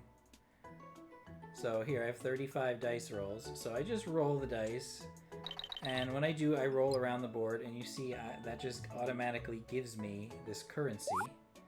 This it's in the top right corner that I have 649 of. I could also click on these little guys when the currency pops on up above their heads. But that's it. You now just see 90% of the gameplay. So talk about simple. I mean, it's cute. And so here, if you land on certain squares, you could do other things like steal money from other players. So I picked the wrong one, but I still got 5,000 extra bonus stuff. And so basically, you go around your board, you gather currency. When you get enough, you can upgrade parts of your board.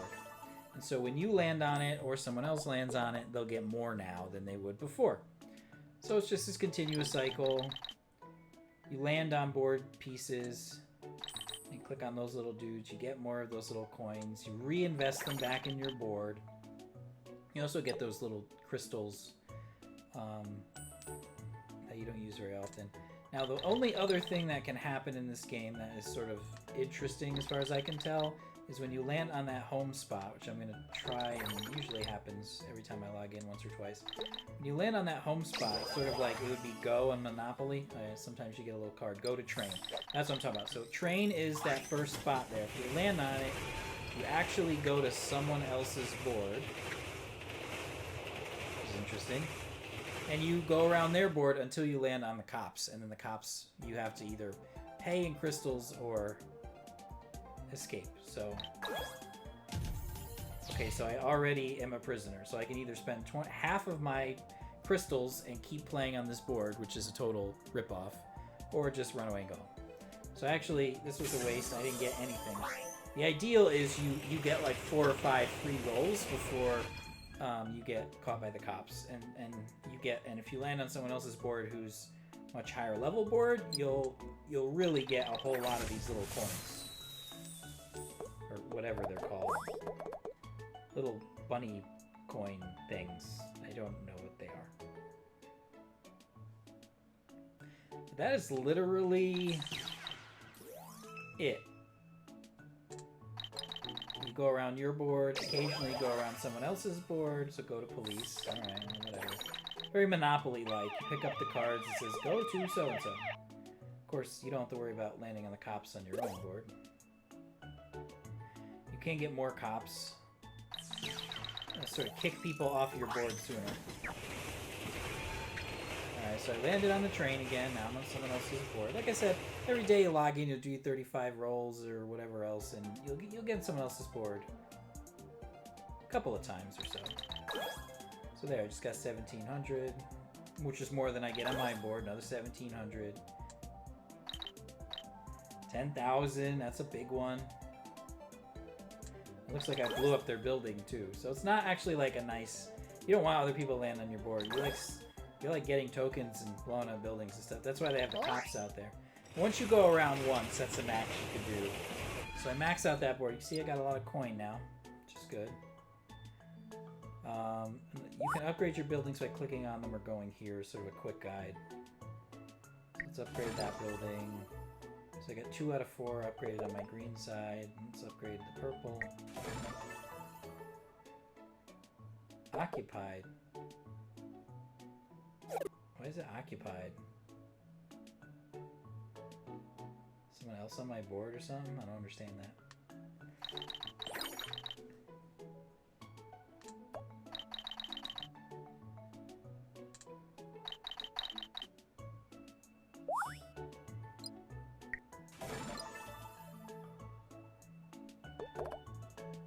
Occupied land to release. I do not know what that is.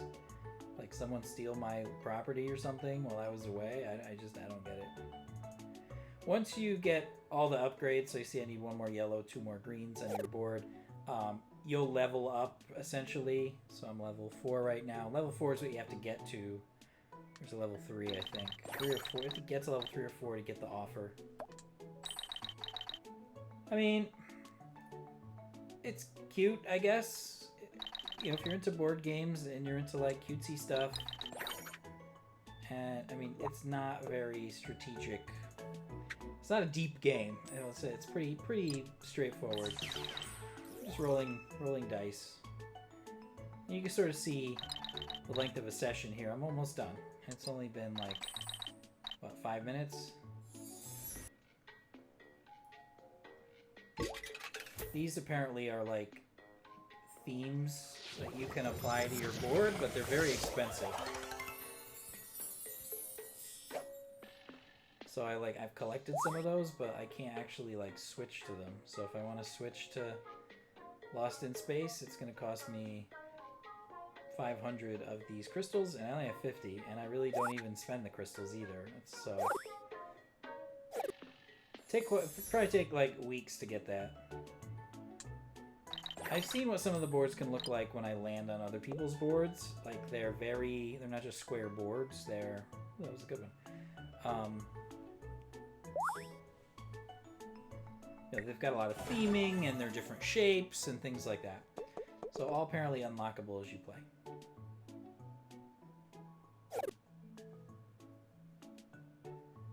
So again, it's kind of like... And you can zoom in and out if you want to sort of like check out your board. You can sort of see what's there. Not exactly very demanding graphics, so it should work on pretty low performing phones. Alright, so it looks like I'm gonna probably have one more visit to someone else's board.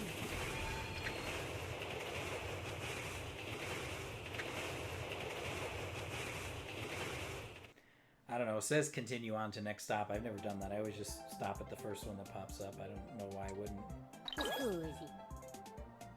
So I escaped a little trap there. I'm gonna get past the cops if we can, but... which we did. So far, this is a good run.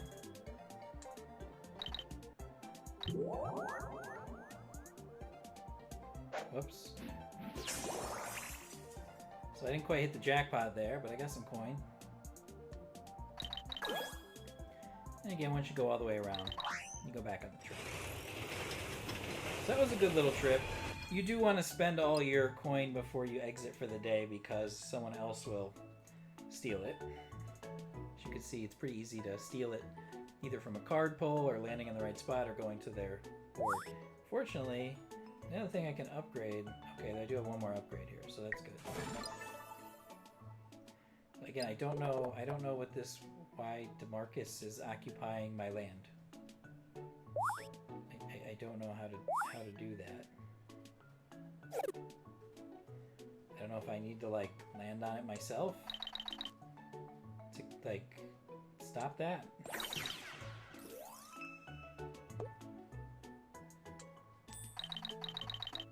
But it's sort of annoying that I can't do my upgrade.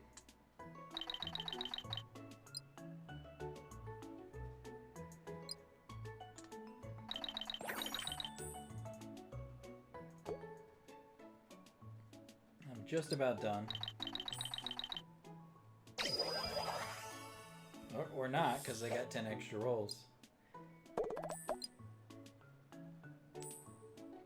Like I said, once you realize you get little tokens when you go around the board, and then you can upgrade your board, that's 90% of the game. 10% is visiting, somehow interacting with other players, stealing from them, landing on their board. Go to next owned. I don't know what that just did, but it gave me something. Oh, now I can, did that like boot that person out? Can I like, I guess I can upgrade that now. Alright, so let me upgrade that. Oh, do I not have enough? Alright, need a little bit more.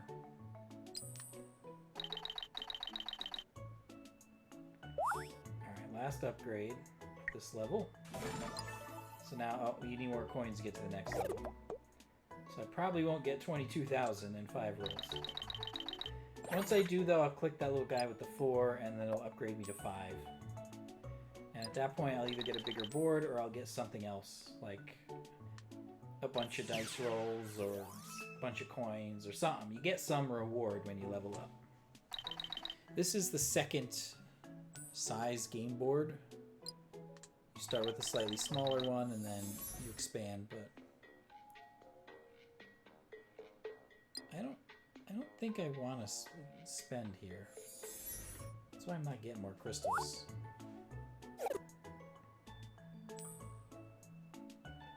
And that's it. So if you want to do any more rolls, you could buy a whole bunch of them. And rolls and gems, because gems are pretty rare.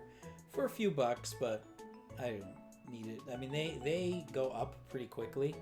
So you see you get 4 rolls in 49 minutes. So if you log in once a day, you know, you're going to get 35 rolls, plus any bonus rolls that you accrue during that. And as you can see, I made some decent progress. I'm almost ready to level up. You can just sit there and click on those little guys, I think, if you don't want to roll. They'll give you a little bit, but not very much. It's very slow. So that's basically Board Kings and how that works. Nothing too complicated here. So kind of cutesy. The last two other games. So Fairway I installed. This game, it was such a long grind to get my reward offer. If you ever see this pop up in a game to get a reward, I do not recommend this, because I put, like, the amount of time I put for the amounts that I got out of it, I had to get to course, this is 13, I think it was 18 that I had to get to. Yeah, so I had to play 18 courses, and the courses can have as many as 9 holes. So I had to play, like, I don't know what it was, 100 and something holes. So I'll show you what one hole, and this I felt sort of pay to win too, because the clubs help you out. I guess I could do the challenges. So again, like, I felt like I hit a wall really hard once I got past like a dozen holes. It slowed down significantly, and the amount I had to do increased significantly. And I ran out of these clubs.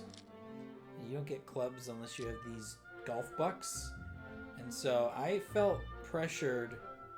You can't watch a film to get golf bucks, but I actually did. I had to watch a couple of videos in this game to get golf bucks to fill my golf bag, because the golf bag helps you win.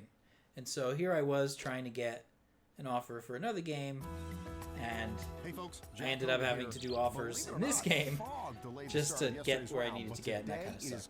So the way this works is you have a jack, and basically it's almost like you just have to go up and down. So from jack, I can tap on a 10 or a queen. So I'll go 10. Then I could do jack again. And that the first time when it's buried, you uncover it, and then I could do 10, Jack, and now there's no 10 or 9. So in the there is a queen though. So actually, so there's a queen. So we can sort of cycle between. This grass is way too high. Jacks and It's queens. gonna take another shot. Now though, to get there's out no of that king stuff. and there's no jack.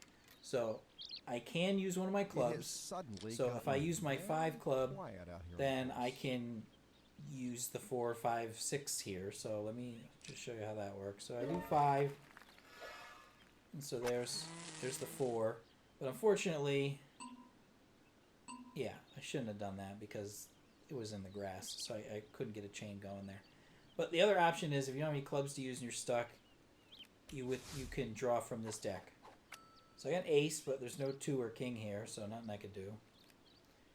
There's a 6. But again, you don't draw the 6 when it's buried. So I'm still stuck back at ace again.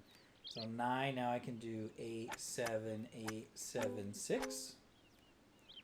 Now I'm kind of, and there's a 5. So there's a 6. 5. Again, It's we gonna got take a couple of shots still to get out stuck of that at long 6, grass. so you do get a bonus card every now and then if you get a good streak. So again, there's a jack. Back to 6, so 9. There's no 10 or 8 here, so there's nothing I could do but this. 4. Yeah, I should have went with the 3, because then I could have done I heard 2 that this ace game is king. called golf. So you could do a because mulligan all the here. other 4-letter 3, words were taken. 2. Oh, actually, no, And I that really doesn't only have work. water in here. Well, I could do the ace, and then go back and do the 4.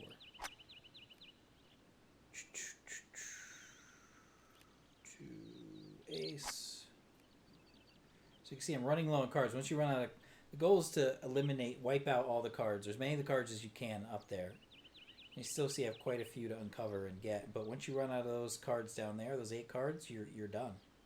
Not exactly a whiff, but they're That's definitely why gonna need having another this shot. whole bag full of clubs helps, because then you could just put down a card that you need. And I'm out of clubs and would have to watch videos to get them. So that's why I'm sort of like not thrilled with this game, because I had to watch. You either have to get really lucky and get good cards to pop up, or you ended up having to watch videos.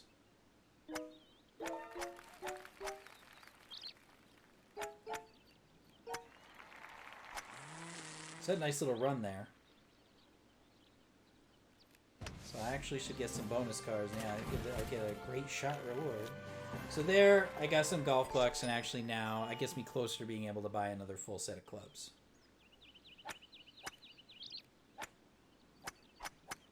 So I had some lucky streaks there. Every now and then you get this. This could be good or bad. It wasn't a bad shot, but wow. So I get an extra a mulligan, big which gust I of didn't really wind need. caught that ball and blew it right back at Let's our see. golfer. This happens towards the end, like nothing special. So end the hole. It's okay if you have a few cards left. I got par. If I got rid of more cards, I'd get, birdie or eagle. And if I had more cards left, I'd have bogey or whatever. You can repeat a level, but you have to use an item to do that. You can see how hard it is without a bag of clubs. Like, you just... If I didn't have those good streaks in that match, it would have been really bad. So I could do 9-10 here, or I could do 7-6. I think I'll do. What do you think about this next shot, Tommy? 9-10, because that's a big cluster I got to uncover over there. Ace, 6-7. Ace goes down to king. Nothing, nothing. See, this is where it'd be nice to use a club, but I don't have them. 8, 9, 8. This is a tough level. Look, I'm almost done. Want to see how horrible and atrocious my score is going to be because I don't have those clubs? I mean, I played it just about as well as I could, but look at all the cards left. What should I get? 11 over par. Like, that's it. I'm done. So basically,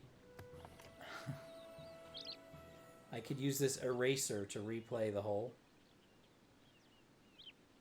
But I'm still going to do poorly without a bag of clubs, which again, you probably have to watch videos to get. So that's why I'm probably not going to keep playing this game. Because I feel like the only way to be successful in it is to watch a bunch of videos every day. And I ain't doing that. Once in a while maybe, but I feel like it's very, like right now, I can already tell you I've probably lost this round. Because I don't have enough clubs over there to do anything good.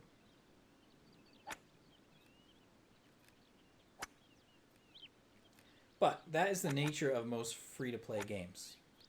They need to make money if they're going to give you the game for free. And most of the way that they do that is by, if you don't buy anything, then you're going to have to be exposed to some advertising.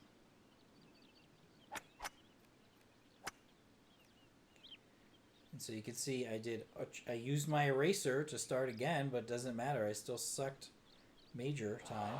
17 over par. That is like absolutely terrible. So you can imagine like how many videos I had to watch. And look, you want another eraser? Going to cost you $1. Like, no. No. So I'll just play the last hole, but then it's almost pointless to play the last hole because I'm not going to wipe out the damage I did in the last hole.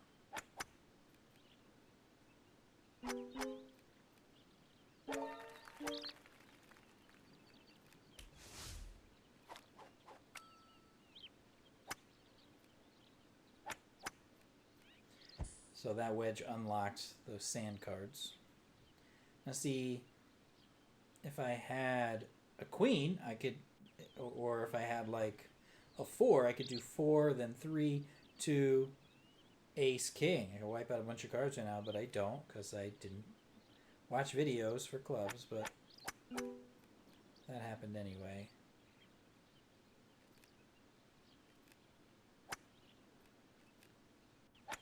This is not going to end well.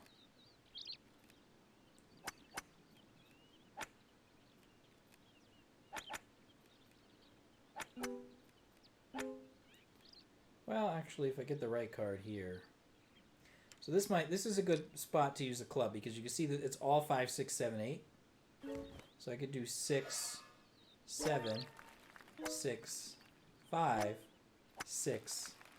They're I got playing that really 7, well. 8. This could be a So you perfect see how score. just having the right club in your bag at the right time will really help you. But again, you don't get unlimited clubs. You got to watch videos and stuff to get them. You'll get them at the beginning of the game. Those stickers get you like erasers and things, mulligans and things. You'll get them at the beginning of the game, but then you'll hit this wall. So I got an eagle, but I don't think I'm going to erase last hole's atrociousness. Let's see. 2 under par. Great golf. No, I'm still +3. They cap you at +5. But you can see I didn't win because I had that horrible second hole. And I wouldn't have if I had watched videos to get clubs in my bag. So that's why I'm not really into this game that much. It was fun kind of at first. It was sort of a simple puzzle game. You can get some erasers. So here I did get some erasers. But now, look, I have to... I need more things already. Or I have to wait a few days. Beginning of the game, those stickers get you like erasers and things, mulligans and things. You'll get them at the beginning of the game, but then you'll hit this wall. So I got an eagle, but I don't think I'm going to erase last hole's atrociousness. Let's see. 2 under par. Great golf. No, free golf bucks. Actually, now I do have enough to get a set of clubs. What is this doing? I clicked on the country club. Wow, how did I get here? Stop. So, yeah, so I could do level 19. You see if I do fill bag. Now I have a set of clubs. If I go through those quickly, though, I'm going to have to, like, watch offers, blah, blah, blah, to fill that again. So I'm going to quit this game. Again, though, it took a very long time to get to finish level 18. Like, a long time. Other game that I played to get a little bit, but it didn't give me very much, was Zynga Poker. It didn't take me very long to, as long as you're not absolutely terrible at poker, you can get okay in this game. No pressure to get to pay money or watch videos or anything. I mean, it's a gambling game, so if you can't get hooked on this game, what's free? Something's free here? No.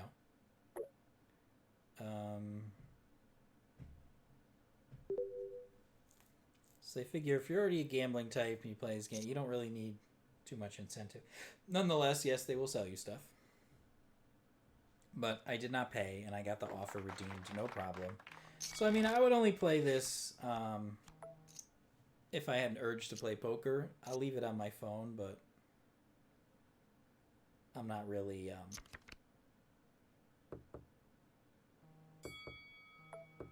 not something I'm going to play on a daily basis.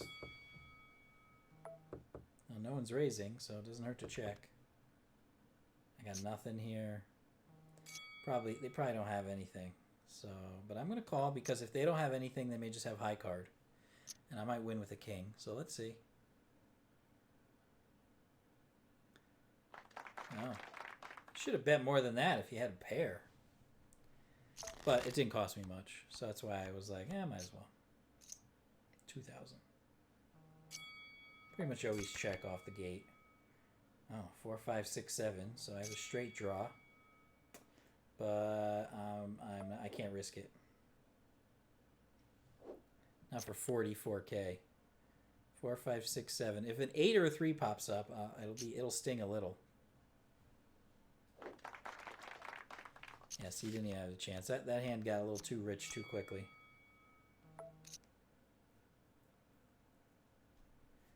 As long as you play conservatively, you'll be fine.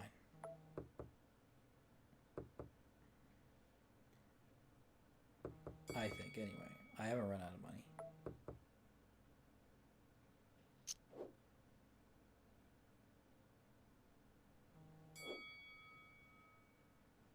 Sure.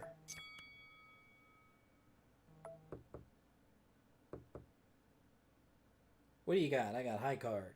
No, actually, I got a pair of 4s. And a pair of 9s. Okay. But again, I didn't lose very much.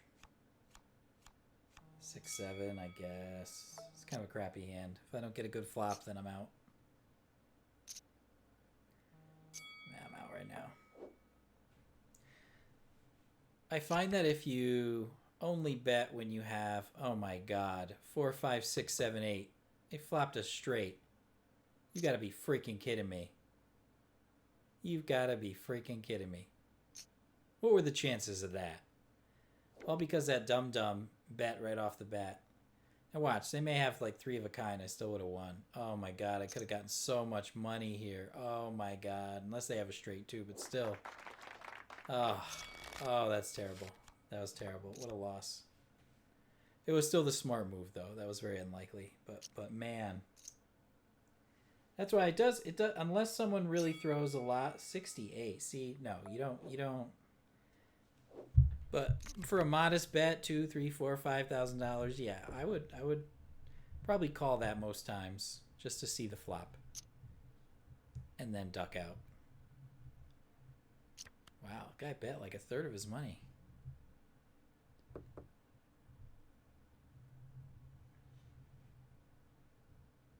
And when you play this game the first time, they spot you a bunch of money. Like, I didn't pay anything to get this $357,000. It's not real money, of course. This is fake money. So I already checked. Oh. No, let's fold. Whoopsie. See, if you check before it's your turn and you hit the button, but then they bet, it won't automatically lock you in. There is an option to like call no matter what or whatever, but it's later on. Wow, that all in. Bye-bye. It's only 1K, so I'll call. You never know. Maybe 346 will pop up. Yeah, and I'll check. Even though these are shitty cards, low off-suited cards. Everybody's just checking. Doesn't hurt. It's like everybody is crap. And so this guy's like, I want to steal the pot.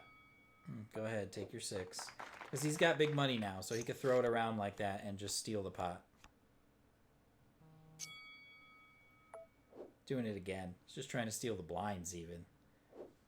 That's absurd. Oh, ooh, wow, okay. Little dog's big dog, huh? Look at this. I don't know. I never bet that much off the top. Never. You'd easily lose with a pair of aces. Easily. Oh my. Wow, a flush. Wow. Well, we know who the big fish is at this table. It's that little doggy to my right.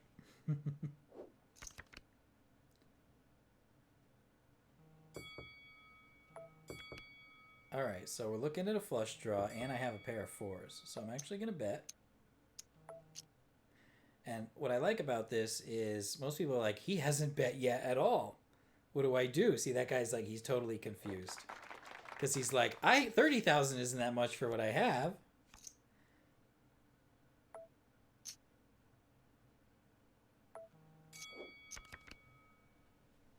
All in. This guy just joined and went all in on a 6-7 suited. Oh my gosh, why? Why do people do this? They just jump in and like try and win big. I know what they're doing. See, I'm still here playing.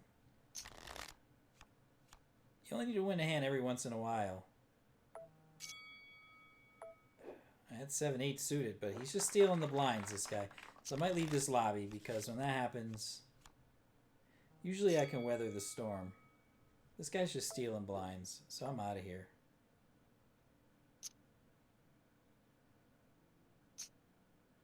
Just want to see what happens here.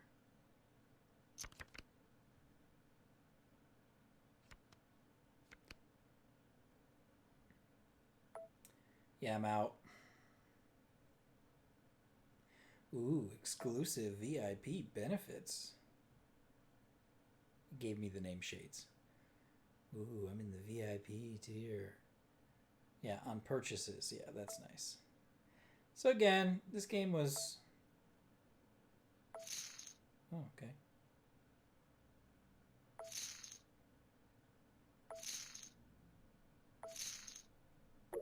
I don't know where this came from.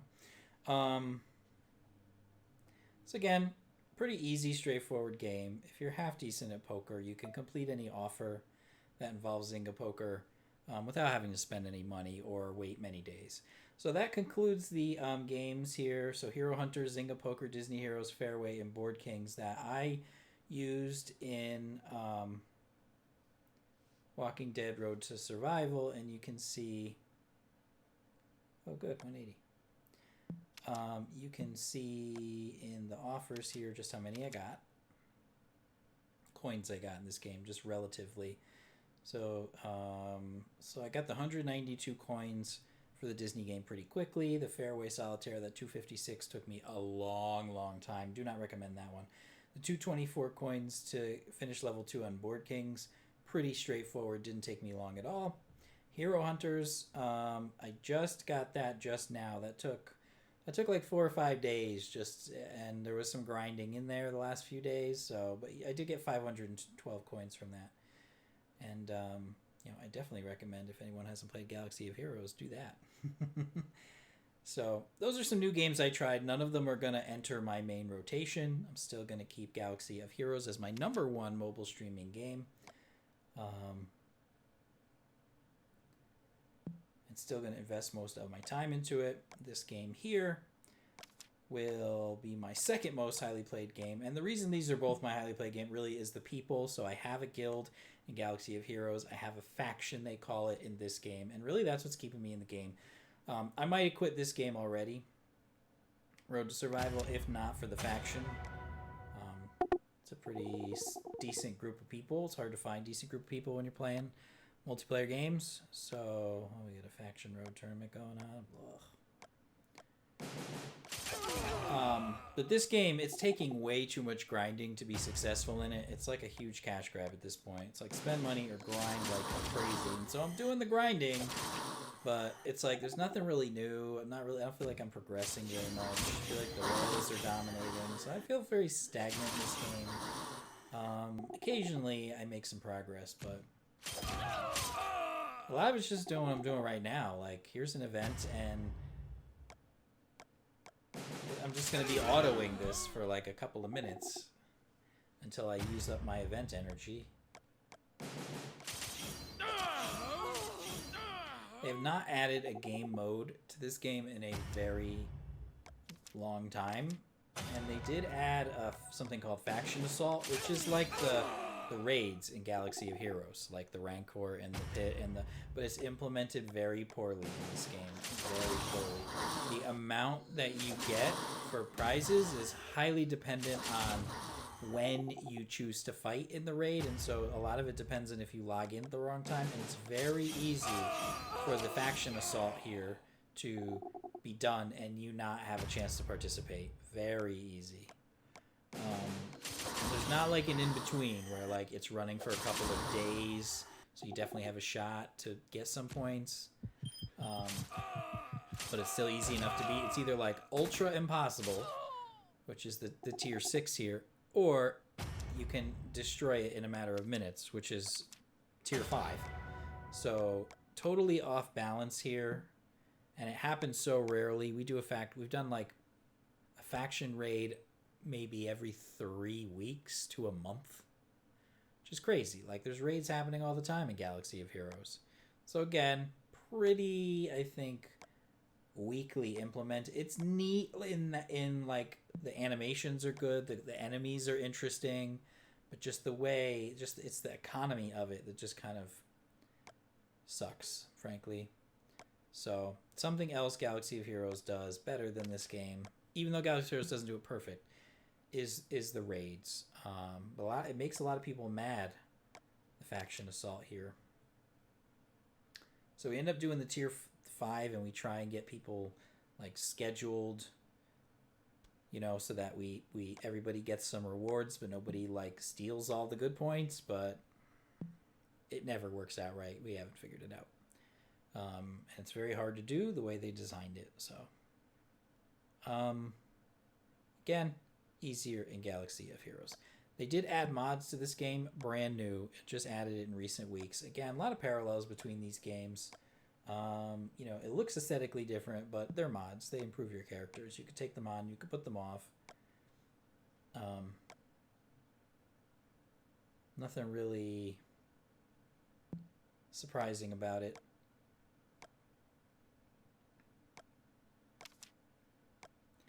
You get these like rolls to level up your mods. This one's takes a lot to get to level. These are all unsuccessful rolls. Yeah, so I just burned a bunch of materials not to level up my mod. RNG, of course. It's everywhere. But there's PvP, player versus player, this game. The PvE gets a little ridiculous sometimes. I feel like they're just feeding the whales. But like this, Elite Rare Gear, it's like, why can't I farm this? I don't know. Why do I have to sit here and watch this auto when I could beat this with my easily on auto months ago? But no, you have to go through these stupid levels and just waste your own time for no reason to get something really easy. Now, Galaxy of Heroes had that for a little while too. Galactic War was getting really tedious. The daily challenges were getting really tedious. It was like, come on, man, I can do this. So, like, it's so boring.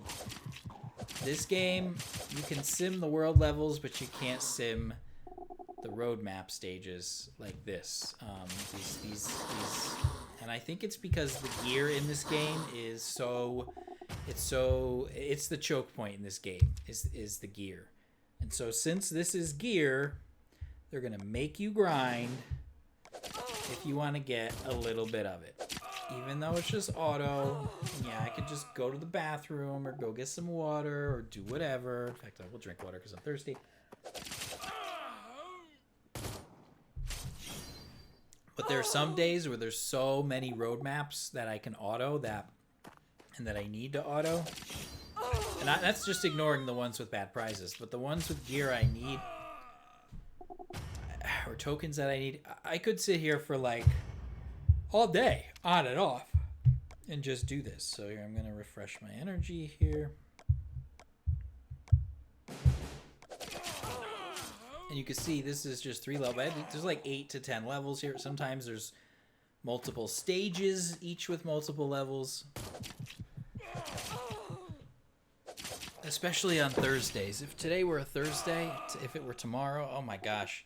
If I showed you how many of these grindy levels there were, they're sitting there at Thursday. It's like, it's insane. They don't spread them out evenly across the week. There'll be some days where there's no road maps, and then Thursday it's like, oh my god, I have to be on this game all day to do the road maps, and I can't sim them.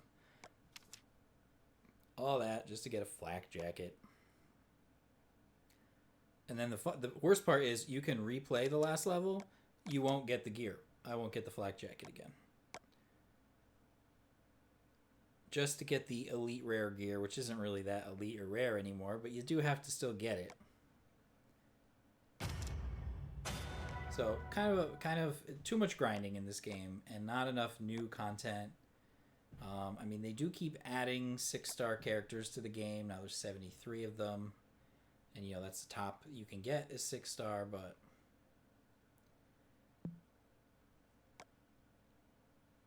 you get a 6-star so rarely in this game. Like these 5-star recruit pulls, it's 1%, I think. So you can get a 7%. 7% now. They must have raised it. 7% chance to get an ascendable. That's actually, you don't get them at 6-star most of the time. You get them at 5. Some 5-star characters can ascend to 6 stars. You actually have to level them all the way up and max them out, and then they become 6-star. So yeah, a grindy game to be sure.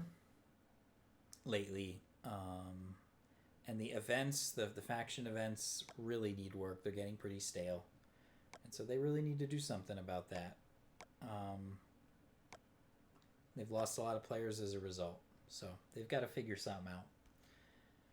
Again, if it weren't for my faction, I'd be out of this game. So I don't recommend this game for new players, unfortunately. The only game I recommend for new free-to-play players so far that I have played is Star Wars Galaxy of Heroes. It really does seem to be the most free-to-play friendly game, one of them out there. So looks like I've got one more battle I need to do today, huh? Do we want the one with the Scion or the one with... I think we obviously want the one with Grand Moff Tarkin. Although he can be difficult because he puts so many debuffs on me, and my team cleanses, R2 cleanses the debuffs, and then that just makes Vader go nuts. So...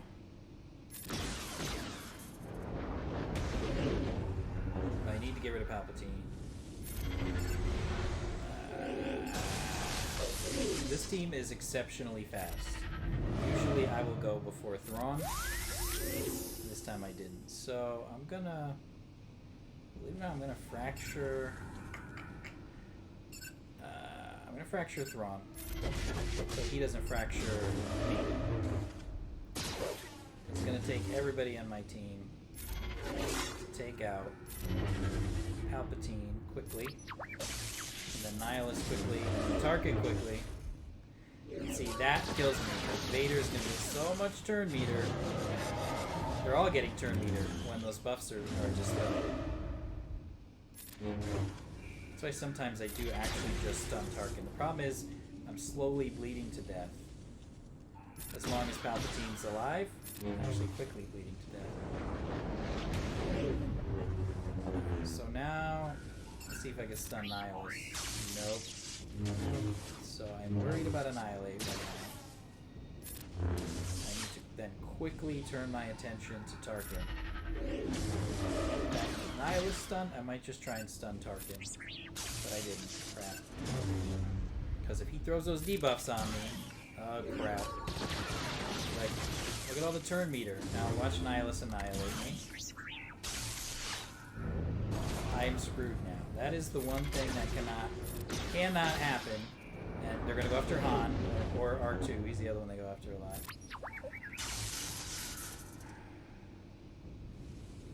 Gotta give Han the protection.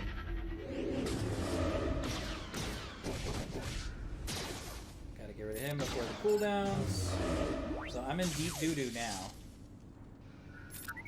Losing CLS is like the death stroke. He's the only... I could have won this without him, and it's really Tarkin and all his stupid freaking debuffs. And he's freaking tanky, too. Unusually so. And there goes R2 or oh, Thrawn. So this is bad. I'm dead. And I 90... Believe it or not, I think I would have done better with the Scion team. Because the Scion teams... I usually win by a closer margin. Yeah, that was terrible, and this is why it's because it all started when Thrawn went first. Thrawn went first, plus the Tarkin debuffs did me in there. I usually do beat that team too, but every now and then I don't. Whereas, I mean, I guess the same is true of the Sith, these team like this here, but I almost never lose to the Palpatine teams unless they have Traya. So that's a bummer.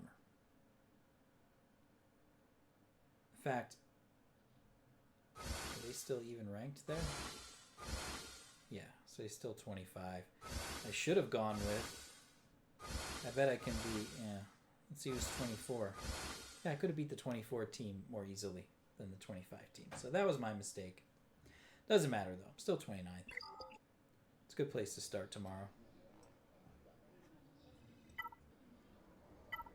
I still have 3 fleet battles, so I'll probably just do one here. Ugh, I hate TIE Reaper. I freaking hate TIE Reaper. Too much turn meter. I don't have TIE Silencer either.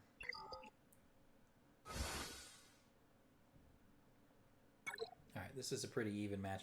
This is going to come down to, do they get rid of my First Order TIE Pilot or my Darth Vader really, like, right off the bat? If they can do that, I'm dead. If they can't, I'll probably win. See, they went right for First Order TIE Pilot. Will I get the taunt? Alright, I'm in good shape now. I just need to get the taunt on Biggs. And now, I still have protection on First Order TIE Pilot. I've already gotten rid of their Big Star Collector. Survive that, no problem. Give Biggs more protection. Get rid of their Vader. I think this is all but done. I mean, I normally wouldn't be that confident, but yeah, I'm pretty sure I'm done. Not a problem. Not a problem.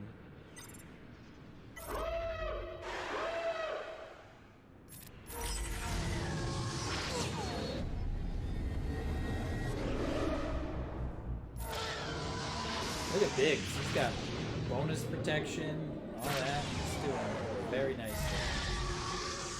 Looks like Biggs is the taunter of this game. Vader's hitting big. The Scimitar is here. Scimitar gives the crits. Done. Now lose one ship. Easy peasy.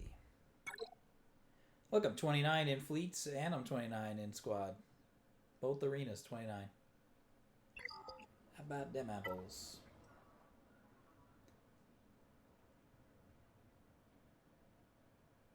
I mean, I could grab another Zeta Mat, but I'll wait a little bit.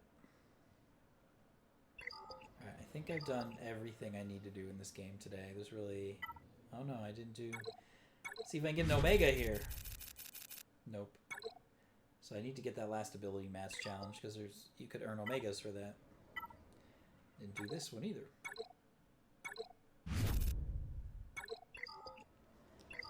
That'll be the last thing I do today. My mobile games.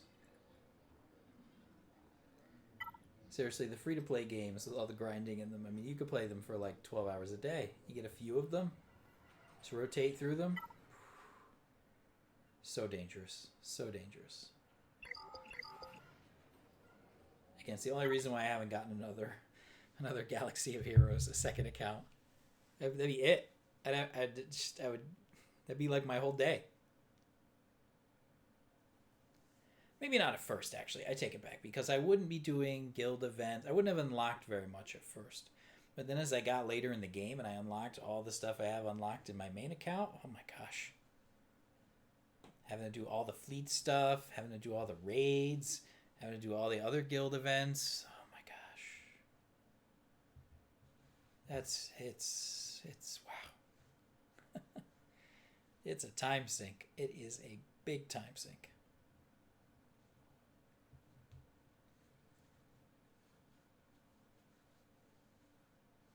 So after I do this last ability mats thing, I'm going to wrap up my stream for the evening. Want to thank everybody who is still watching now. I don't think anybody is, but if anybody is, thank you. And I want to retroactively thank everybody else who joined the stream at some point tonight. Extra special thanks to those who engage in the chat. I do love interacting with people. It gives me feedback, so that I can make my streams better, and I just enjoy it more when I've got some people that I can talk with and talk to and answer questions and things like that and ask questions. So with this, and yay, I got an Omega, I'm going to quit this game and I'm going to end my stream. So have an awesome evening, and I will catch you next time.